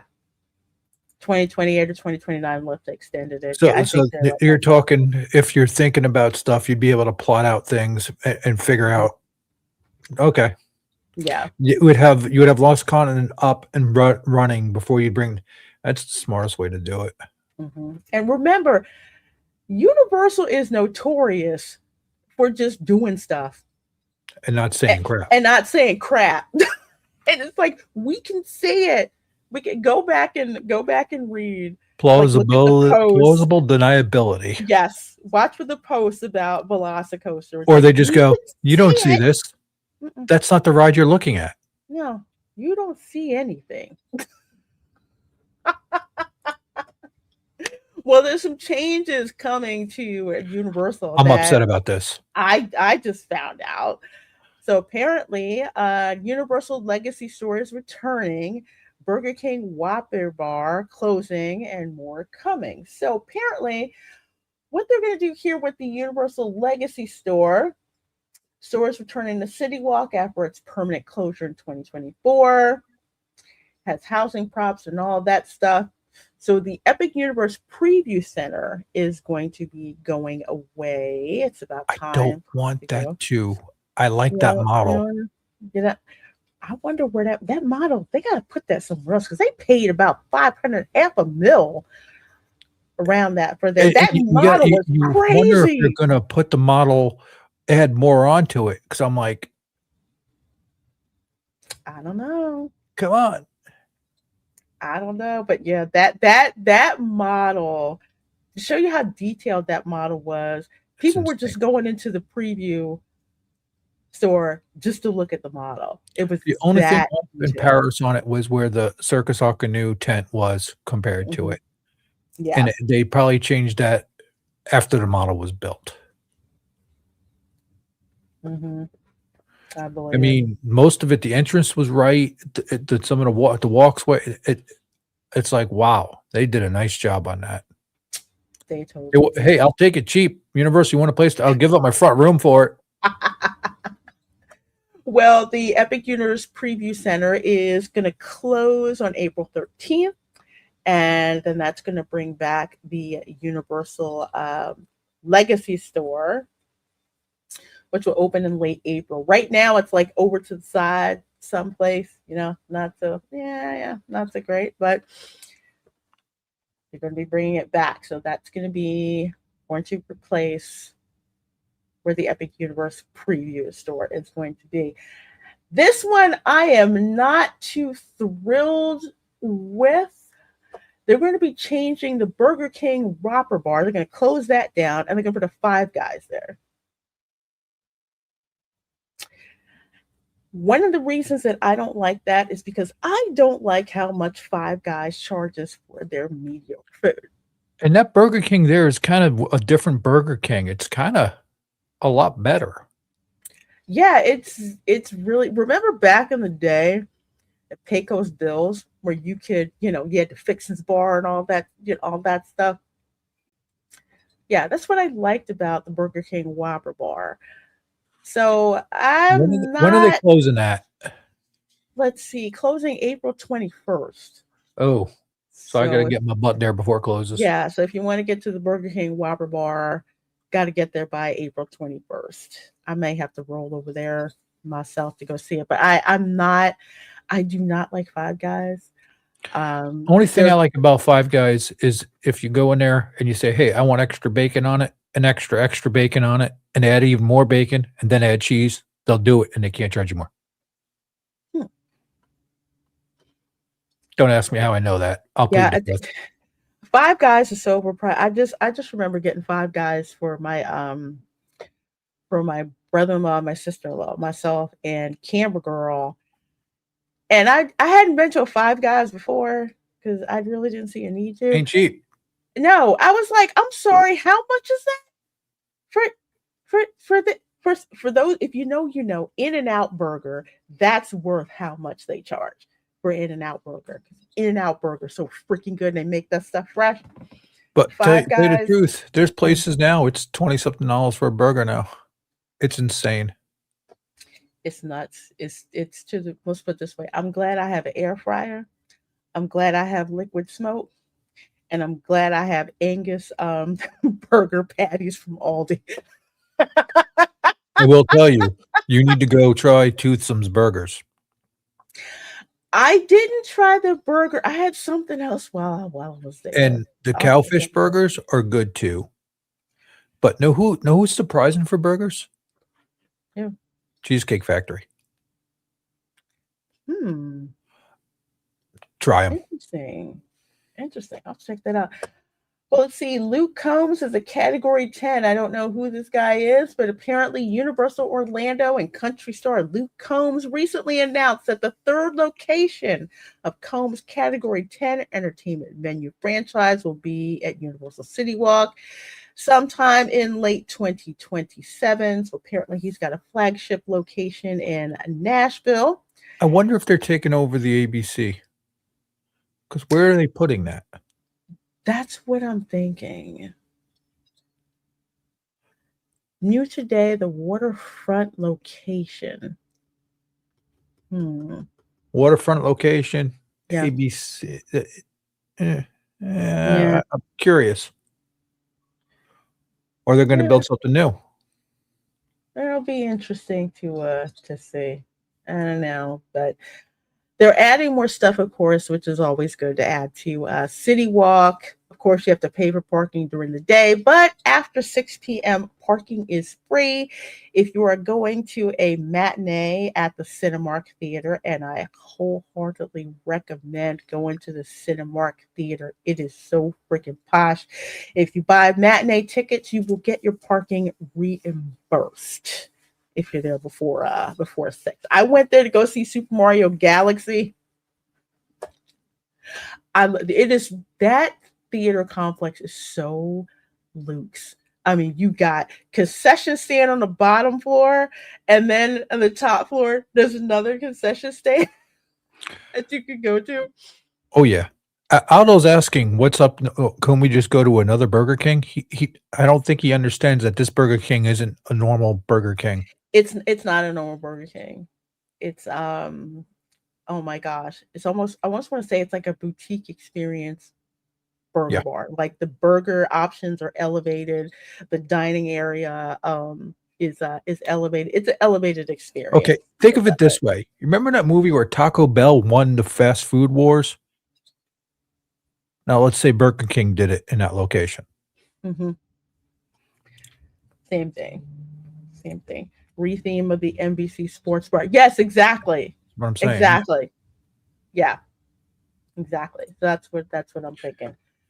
So we'll have to keep an eye on what's going on over at City Walk. I prefer City Walk more to Disney Springs, honestly. Really? What changed your mind? I I thought you just liked Disney Springs more for a while. I want to, I do, but I freaking hate the parking. It's at Disney Springs. They're both good, but I think with City Walk, I don't know. I don't know if it's how they have everything set up. I do know as far as like movie theaters, I definitely prefer the one at City Walk than I do. Well, if you had a choice for the donuts, the ones we usually have our meetup at, or the Voodoo donuts? You know what? Everglazed. I love Voodoo Really? Donut. I do, but Everglazed has more disrespectful donuts. True. There's I a would say place down near Sunrise called Hertz Donuts. Did I show you what the donut case looks like? no. Give me a second. No, you'll have to show me. So while Tom is bringing that up, I know it's taken us a while to get here, but this is kind of how the show goes. If you know, you know. Universal Orlando has announced Halloween Horror Nights 35. If you've never been to Halloween Horror Nights, wow, it's nuts. I got plenty of live streams and videos on my channel about Halloween Horror Nights. It is the premier Halloween event here in Orlando. Of course, Disney has Mickey's Not So Scary Halloween Party, which is it's more of like a family friendly event. SeaWorld has Howl a Scream at Night, and then there's like a more family friendly one that's during the day. What do you got for me? Move back. Donut holding. Is that in a beat? Hang on. I got to blow you up here. Is that a VHS? No way. Hertz Donut. I have never heard of them. Hertz Donut. You know what? That is. Tell me that is not cool. That is the coolest donut box I've ever. Why do you think I kept it? The donuts were off the hook, but this was cool, and apparently they are a chain. Hey Rose, good seeing you, my dear. They are a chain. You. Oh, they're a chain. Okay, I'm gonna have to check them out. It was just for the box. I seen that. Me and Linda walked in, and I seen that box. I'm like, I'm buying a box. I'm buying it. And she's like, why? I want that. I geeked out. Well, folks, yes, this is Halloween Horror Nights. it's insane. No matter how many nights they have, it's still freaking crowded. Do you think I would be able to take a 10-year-old and under to this? It depends on how your 10-year-old is. I have seen little kids there. I was weird, so that worked for me. And I actually saw, young girl around the same age who was not freaking phased whatsoever. I would say I would not bring them in the haunted houses. I think the scare zones would be okay because it's more like performance art, and they can kind of gauge, the performers can kind of gauge what's going on depending on who's walking around or whatever. Um, let's see, the scare zones, of course, Diagon Alley. You've got the Death Eaters that they will have there. They do recommend this experience if you're 13 and up. Again, know your kids. If you've got weird kids who they'll watch horror movies like me, they'll ask you questions like, "What's an autopsy?" and we'll Yeah. take detailed notes about what that is. More than likely, they'll kind of be okay. I think. Again, you got to know your kids. If they're scaredy cats, you don't want to take them. The funniest thing I saw, I kid you not, it was a brother and sister, and it was obvious that the sister was older because the little brother kept hiding behind her, and she's just like, "Get away from me!" I'm trying to enjoy what's going on. But yes, this is Halloween Horror Nights 35. Tickets are on sale. You want to get these tickets if you plan on going. What are they on sale for? Do they give us prices? I think they're gonna give us some prices. I'm gonna look at these in a minute to show you guys. But I will say, once you look at this ticketing information, you need to make a plan to jump on it. So I'll show you. Let's see here. We got tickets, explore And with they usually do pass holder discounts extras. too. They do. They do. I'll get to the extras in a little bit, but let's see. They're doing that again this year. Okay, if you can afford to do this, Halloween Horror Nights Premium Scream Night. Basically, you get this experience to yourself and a small group of people who want to pay how much it is. Food's included, shorter wait times, you get free parking, all you care to eat select food and non-alcoholic beverages. I didn't do this last year because I was broke. Oh wow, there's a wait already. All right. I will say, if you want to do this, get the tickets now. I'm not kidding. The nights for this sold out because basically you get to go there first. There's hardly anybody there. So let's see. Oh, well, this is good. Let's see. Single tickets. Tara. Okay, so single night tickets. Okay, premium Scream Night starting at $400. This will sell out. Ouch. This and again, this is also the pricing model that Universal has. They will price it this high up front because it's a limited experience. It's not like they'll keep overselling it. Like Disney will oversell it. Just like you do with Lightning Lane and all that, they will oversell it. With this, there's a hard limit where there's a certain amount of tickets, and that's it. But this premium Scream Night, and they've said, and they have two of them because before it was only one. So it looks like there's one August 27th and one October 19th. So they added a night because last year sold out. August 27th or October 19th. Wait a second. So they're starting it that early this year? In Yes. August? Yes. Let's see. Hold on. Let's see. We've got, usually this starts like right before Labor Day weekend, I want to say. August 27th. Yeah, that means Halloween Horror Nights is probably starting on the 28th, right? Well, we'll find out. But either way, I just wanted to point out that if you want to go to premium scream night, you need to make plans whether or you're going to light this candle or not, because it is the equivalent of, hardly anybody in the park Yeah. except for those who paid. All the food you care to eat, bring your Ziploc bags, okay? Bring all that and non-alcoholic beverages, of course. You have free parking. Okay, that's already a $30, $35 value I get right free there. parking anyway. And the shorter wait times. That's the thing, the That's the thing. shorter wait times. Because if you do Halloween Horror Nights, you need to get the express pass. If you don't get the express pass, you're going to have to get there super early, which you can do. I've talked about it before. We'll have another Are they still doing the frequent fear pass? that is an excellent question. So let's see here.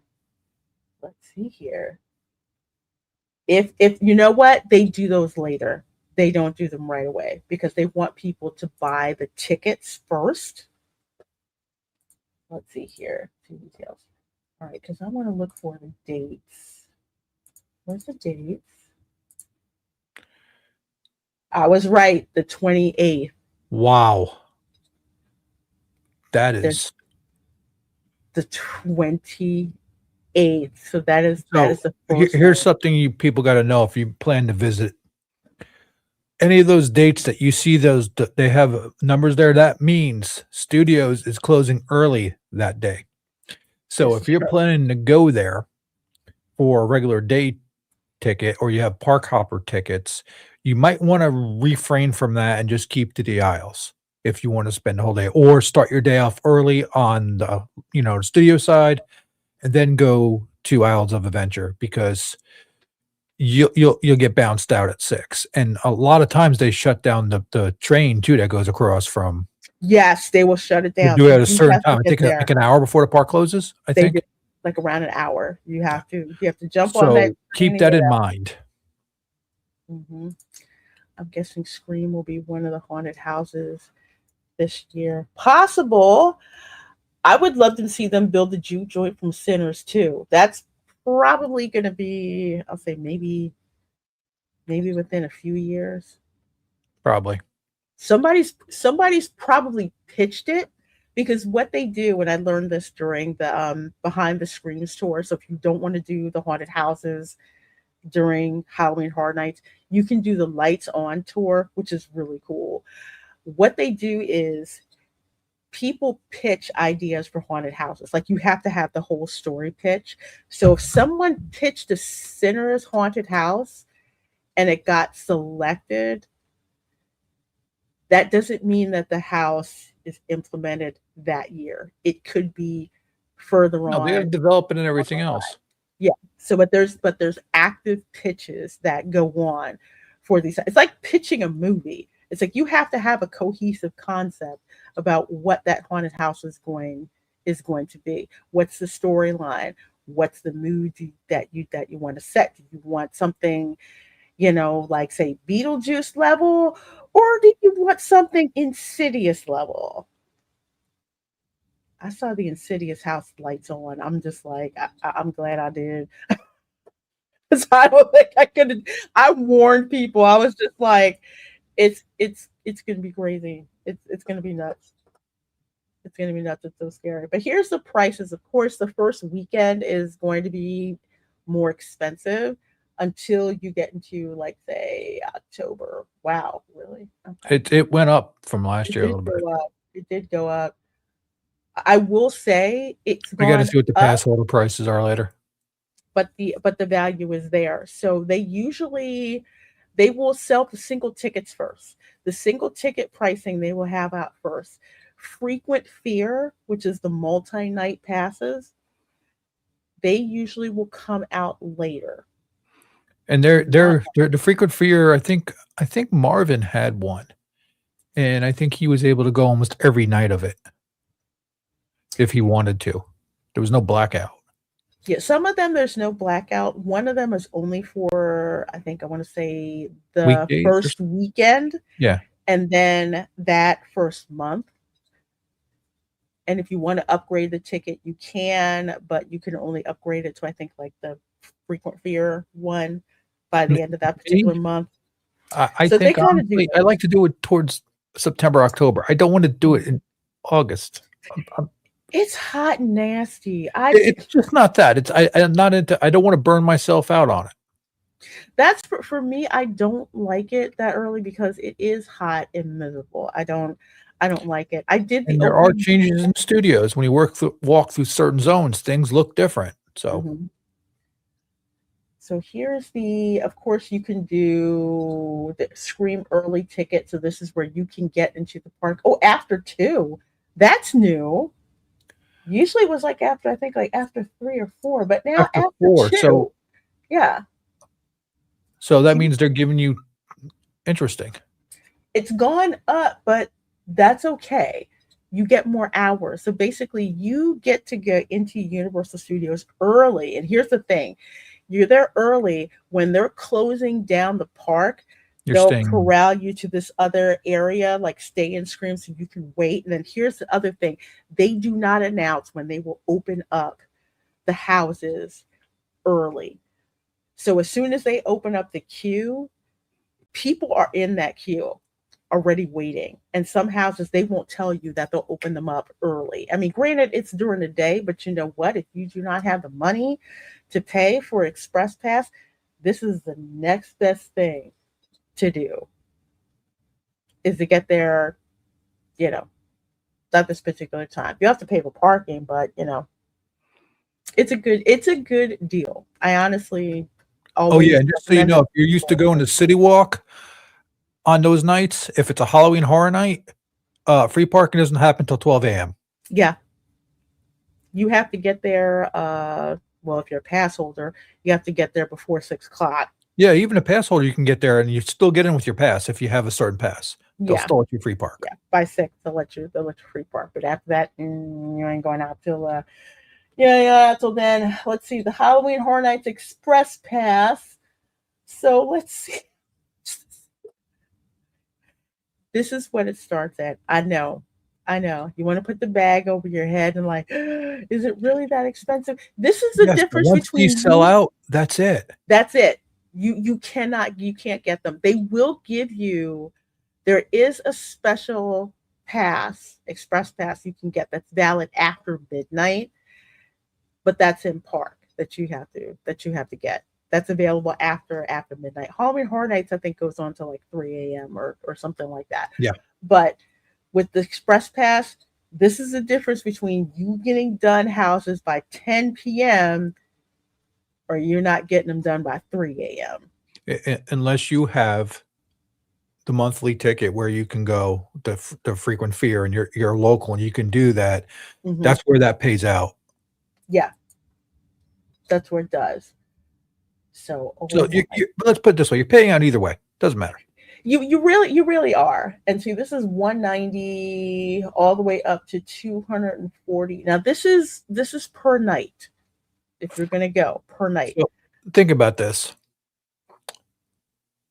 you're going to do this, or you're going to do Epic. There's your choice. Which one would you pick, Lorena? I'm putting you on the spot. I'm putting you on the spot. If it's just me, Just you. I'm going to Halloween Horror Nights. If you have a family and you don't know if they could tolerate Halloween Horror Nights or not, go hang out in Darkmoor Epic. That's. I'm honestly, I like the Halloween stuff. I really do, but I would pick Epic just because I know I'm not going to deal with as much craziness. Which is true. Which is true. Speaking of crazy, with how many people, it is packed. There's so many people there. I don't care what night of I've never been to a Halloween Horror Nights that has not been full of freaking people. Unless it's raining. Right, unless it's raining. Which reminds me, if you have a water container like this, you need to have it empty. On Halloween Horror Nights, they will not let you bring it in. You need to either empty it or throw it out. They will not let you do that. So for folks who'd like to fill up their water bottle, keep it empty, fill it up after you get into They the park. don't want you to bring in the booze, Yeah, they want you to pay for the booze when you get in there. and they don't care if they think it's water because they can't prove it's water. No, they can't. They can't. So this is for the express pass per night. So this is one that you That's get actually not online. that bad for an express pass per night. No, it's really That's not. an add-on to your ticket, though. That's an add-on. So again, this is, what they start at. And then of course there's the one that you can get when you're in the park where you can get the express pass for after 12 p.m. I think it's like $100 or something like that. But you have to be in the park in order to So with these prices here, it's almost worth going up to the next tier pass for me because it's about the same amount of money the free difference. ticket. Yeah. I will say, here's the other cool thing because I did this one year, which is the unmasking the horror tour. I love You did knowing that. I how- remember you I did. I did this time. It includes lunch because last time it wasn't included. Do the 6-house tour. Don't do the 3-house tour. That's not freaking worth it. The 6-house tour is great. It gives you lunch. When you go in, when you register, there's like a room that has like different costumes from the different, that the Scream actors would wear. So you get to check out all that stuff. You have your own VIP guide. You get a lanyard. It's so cool. The person who you get usually who tells you what's going on, they're so knowledgeable. And of course there's places where you get to take photographs. Not video. I found out not video unless they tell you otherwise, but you can take pictures where you're allowed to. There's certain places that they won't let you photograph because it takes away from the impact of when people actually go through the house, themselves. So what I did one year is I took all the pictures and I went through them like on stream that I took of the behind the scenes tour. And that's where you guys got to see the Insidious house. Like all the stuff, the way that they did it up to a certain point in the Insidious house is pretty cool.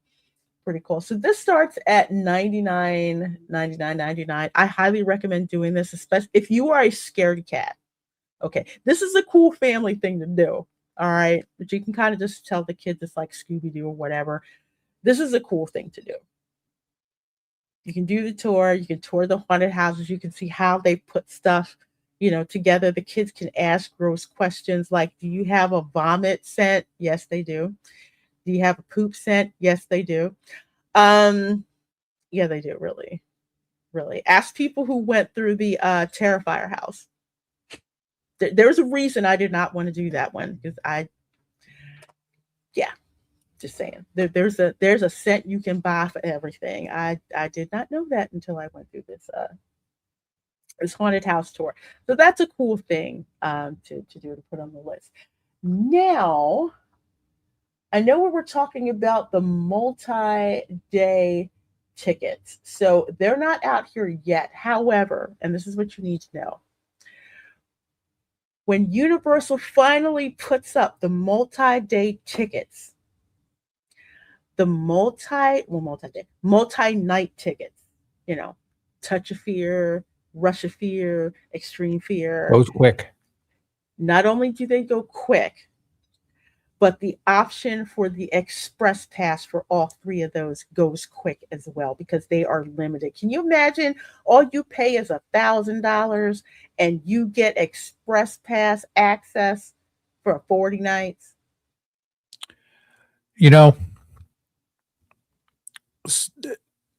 I still think that's way too much money, but I understand. It's like $1,000. I'm looking at another guitar first. Sorry. People will pay it, and like we discussed on this channel with Universal, they price that stuff high on purpose. Yes, because it's limited and it gives a better experience. Yeah, exactly. So it's like if you're going to go just to get the ambience of everything, you don't care about the houses, then you don't care. Yeah, because I didn't get an express pass. The first time I did Halloween Horror Nights, I did get the express pass, and I'm glad I did because I got to do, all the houses. I was done. But with me being local and I got the, Rush of Fear pass and all that, I wasn't really into the haunted houses. I don't. I just got the issue with I remember you creeping live up streaming on. different zones, and those guys would come up, and the scare actors love it. Thank Yeah, you. It's so funny. Especially after they, recognize that you're there so much. yeah, they You look at know, you like, okay, here comes the streamer. Let's ham it yeah, up. Let's they get some they free publicity. they totally ham it up, Are and you I planning love to it. do the SeaWorld one this year?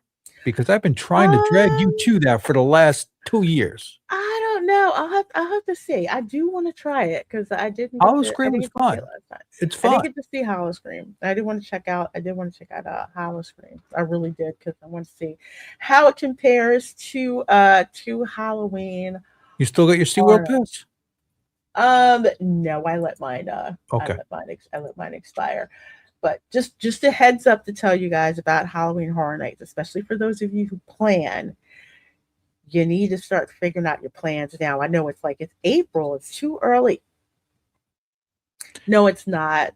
It's It's not. like going People to are a already concert. yeah, people are already doing speculation videos about what houses are gonna be there. So if you know 4 months ahead of time that a multi-night ticket plus express pass is going to cost you $1,000 and you want to save and you want to start saving for that ahead of time, that's why we give you that information, because these are the kind of things that you can choose to, how would I say, customize your Halloween Horror Nights experience, so to speak. Oh, which reminds me, there's also the RIP tours. So if you're Oh yeah. scared of going by yourself, you can get scared together with some people you don't know. You get VIP entry into the haunted houses. You get Universal Express unlimited access. You get tour reception. There's a RIP tour credential. You get valet parking for this one. And yeah, usually the person leading it, they're in like hospital scrubs.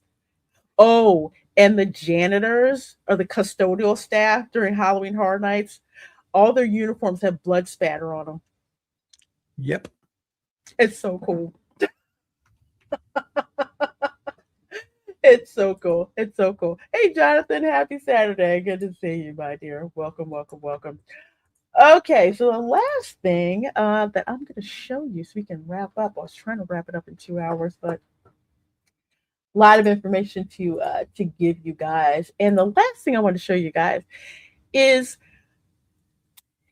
Box lunch. box lunch. And here's the reason why I want to show you box lunch. And another site I'm going to show you. When you're getting theme parks sell you merchandise at a crazy markup. Okay. What if I told you you can get Disney, Universal, Pokemon, all that stuff? You can get that kind of stuff ahead of time and actually cheaper. So one of my favorite places is Box Lunch, and Box Lunch actually has a location in the Florida Mall where you can order it and pick it up. So let's say you know around when you're going to be in town, you can set up an order, have it sent to the Box Lunch store in the Florida Mall and pick it up when you are in town. And yes, plenty of people do that. This is a lounge fly you can't get in the park. Every time I get stopped about my lounge fly in the park, it's a lounge fly I did not buy in the park. And people are like, "Where the heck, did you get it?" Got from Box Lunch. Box Lunch gives you coupons. They run specials. Look at this. It's like different bags you can get. I'm not the right crowd for this one. Oh no. Probably not for this. But let's just say, where is that One Piece jersey? They got the straw hat. Oh They man, got the I got to shout out to my buddy Marino.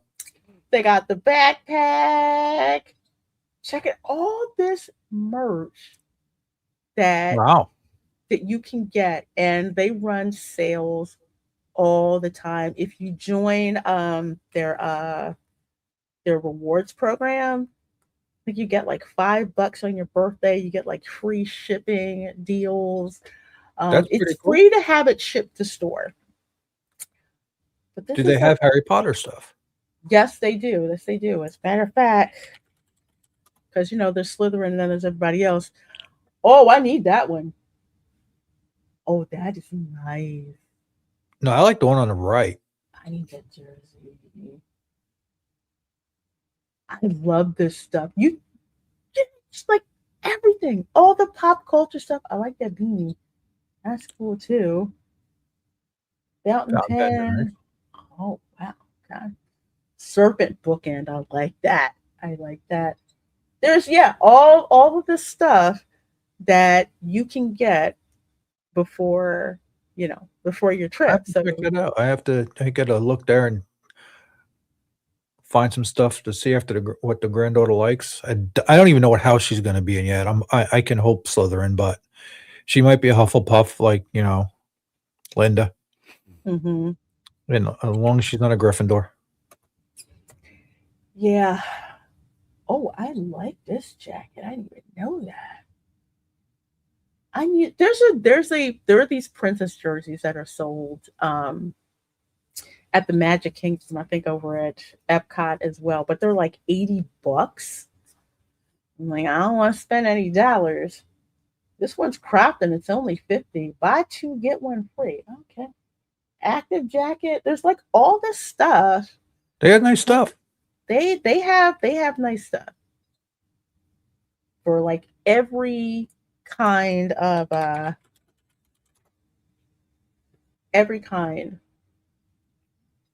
pop culture thing that you're. So they probably even have Hello Kitty and everything like that. Yes, they have everything. Hello Kitty, all of it. All of it. And the merchandise is consistently Ooh, is consistently Demon good. Slayer swords, huh? Mm-hmm. Yep. So they have all this stuff. So before your trip, go to Box Lunch. I highly suggest signing up for, their rewards program, for their loyalty program, for their email list, all that stuff. And you get great deals on this. So with planning, if you want to buy like all the shirts and stuff for your family or, lounge flies where you don't want to pay the park price. Although I will say, which one is it? Dang it. I wonder if they still have this bag. Hold on. I think they only sell it at Universal now. Because every time I go out with it, I get stopped. Oh, they only have the wallets. Yeah. I have a 3-zipper My Hero Academia lounge fly bag that has 3 zippers, 1 zipper for Bakugo, 1 zipper for Deku, and 1 for Ochaka. I always get stopped when I have that bag. And I think they only sell it at Universal now. I didn't buy mine at Universal. I bought mine directly from Loungefly. So you can buy it directly from Loungefly, but Box Lunch is one of my favorite ones to go to. Because they give you box lunch money. I know. Yeah, it sounds funny. They give you box lunch money that you can spend at a later date. It's really well worth it. So Box Lunch is one of the places I recommend. The other place that I recommend that is not talked about a lot, but I have used this place religiously, and that is 6pm.com. If Never you're heard of it. trying to buy sneakers, Crocs, stuff like that, the only reason that I know about it, and this is when Amazon can't sell their stuff on Zappos, they dump it over here on 6pm.com. It was actually a security breach that revealed Amazon was behind 6pm.com. So you can go here. I have always gotten cheap Crocs and sneakers and If Linda's luggage. seeing this, as she sees shoes, She is now. She is now. So yeah, you can go here and get like Crocs and all that stuff. Deep discounts. But they also have, luggage. I've ordered luggage from 6pm.com. I've ordered backpacks from 6pm.com. This is like equivalent to like say Marshalls or TJ Maxx for Amazon. So if you're trying to get sneakers and clogs, and I love Crocs. They're ugly as sin, but oh, look at these. I actually had some of these for my daughter Dad like man needs years ago. Uniform. These things are amazing. I mean, it gets rainy, cold, your feet are still warm. These are absolutely perfect. But Not yeah, me. I'll pass. not being you pass. You don't want glitter Crocs? No, I don't think they had the one piece Crocs. No, those things are not going on sale anytime soon. But yeah, you can get shoes, you can get clothing, you can get bags, you can get, like I said, get luggage, stuff that you need before your trip. Go to sites like this, and you can have it shipped actually to your hotel. Just contact the hotel, see, hey, I got packages coming in. How do you guys handle that? But this is definitely one of my sites that I have used for years to shop for things that I need for my trip, and the prices are great. Just like with boxlunch.com, make sure you sign up for 6pm.com. Make sure that you're on their mailing list. You have the loyalty programs, all of that good stuff. So let's see. Kiss My Grits says, is the merchandise box lunch available exclusively to them, or can the items be found elsewhere? Some things are exclusive. For example, I have a Tinkerbell Loungefly that you cannot get anywhere but box lunch, and that was limited edition. So yeah, when you go on box lunch, let's see here. I'm gonna say, let's see. Box lunch exclusive. Oh, there's a ton of the stuff. Like this here, this Lord of the Rings Loungefly, this is a box lunch exclusive. And it's already in low stock at the Florida Mall. You can only get one for free in-store pickup today. I mean, you can order it and then have it shipped to the store as well. But tons of exclusives. That looks really cool. I like that. So like I said, I get stopped all the time. And usually it's for something that I bought here. This is an exclusive, which looks really cute. It's 101 Dalmatians dress. $70. You're not paying $70 for a dress at Disney. It ain't working. I'm not paying $70 for a dress anyway. You're paying $70 for a dress. I ain't buying dresses. Well, let me rephrase that. I would buy a dress for Linda or my granddaughter. I ain't buying a dress for myself. I hear you. Let's make that specific. Star Wars blind box lightsaber pin. This is a box lunch. That's funny. Yeah. So lots of exclusives in here. Oh, Saja Boy's baseball jersey. This is a box lunch exclusive. Oh, that looks cool. I like that. That's 64. That's 64.40. But you can find discounts more often than not here. Hey, Ron, since I'm back in. Ooh, Lord of the Rings. Yes, absolutely. So definitely do not sleep on box lunch, especially when you're looking for pop culture gear to wear to the parks. I highly suggest going there first.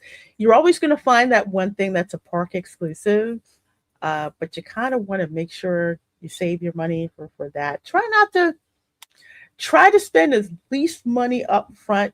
If you just want shirt says Slytherin, something Harry Potter related, you can get it from box lunch. I want that Slytherin jersey. I'm just saying. I have to definitely. That's where I got my Slytherin alumni hat. Was from box lunch, and I need to make a black one with a green snake with mesh. I can't just do a total green hat. My head would disappear on green screen.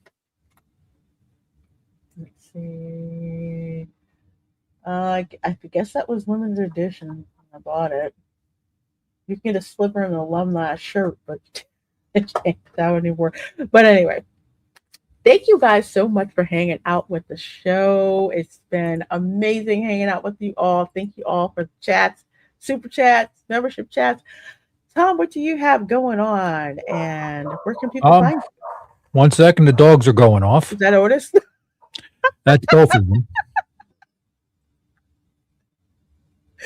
His dogs are the cutest. Yeah, they're going nuts. They either They're see a squirrel or whatever, and they're adorable. One of them, she always starts barking whenever I get up and move. that's Kira. Yeah, Yeah, yeah. that's the little one. She But barks right when I now they're get there. barking at the squirrel or an egret that comes by at this time of day. But I have a couple things going on. I read your show. I'm on you know, Erica's Brood Banter. I am getting ready to mod Vash's Guy's Partcast show after this. Okay. I will be hosting other videos. Did you see the latest video I dropped on the music video? I don't think I have. Check to see if you're still subscribed to me because Okay. YouTube did that to a bunch of people. Yeah. A lot. I finally got to 200 followers, so I'm happy about that. But as I said, I'm like a bad rash. I'm modding everywhere, and I'm showing up in places I shouldn't be. Well, folks, definitely go over and subscribe to Oh, yeah. Tom's An channel. ibis landed in the yard. Linda just told me. Ibis land. Oh, bin chicken. Yep. And this one they look. If we let Otis out, that bird's done. I'm not. Yeah. Mm-mm. For those who don't know, bin chicken is what my Australian friends call an ibis. I said I have to keep using that. I'm calling him bin chicken. Basically a trash bird. Yep. Like, you know how raccoons would name those trash pandas? Yeah. Bin, British slang, Australian slang is for trash can. So yeah, bin chicken. You're welcome. As for your girl, let's see, tonight at 8 p.m. Eastern, watch party for one of my favorite 80s cartoon movies. I'm probably going to cry. Again, I always cry. It's called The Last Unicorn. So we're going to be watching that.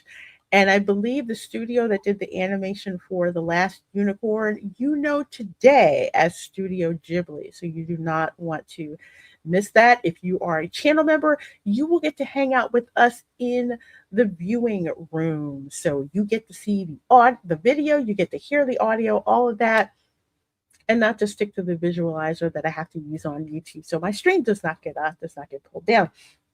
On Sunday, 8 p.m. Eastern is the Welcome to Florida show. We're going to be talking about the sunshine laws and why that makes Florida seem crazier than it really is. Oh, I can't wait to get into that. We're gonna talk about the sunshine laws. We're gonna be talking about that. Tuesday, of course, is the Audacity. That is my reaction live stream where just react to the absolute craziness that is out there. We always have an Uncle Roger segment to react to. Last week we were reacting to Caleb Hammer crashing out on Disney Adults. This Tuesday, I don't know. There's so much freaking stuff that's out there. There's tons to like react to, but we will definitely be getting to it. So you don't want to miss that show. And then of course Thursday, 7:30 p.m. Eastern is the Spice Lounge show. So I have no idea what the topic is going to be, but whatever it is, it's going to be spicy. This past Thursday, we were talking about Starfleet Academy. Why that show needs to freaking die and go away. Well, it did, but they called us haters because we didn't like the show. So I said, yeah, I'm a hater. I'm a grouchy old man. I yell at the sky. Mm-hmm. Too bad. I hate everything equally. So you guys have been awesome. Thank you so much for supporting the show. If you're there on YouTube, if you're on X, appreciate the support. Thank you so much for watching this on a replay. Let us know in the comments. What are your plans for Halloween Horror Nights? Let us know. And what do you think about the changing of the height requirement over there on Big Thunder Mountain Railroad, Magic Kingdom? I'd love to hear from you. So with that said, you folks take care, and we will see you all next time. Bye. Later.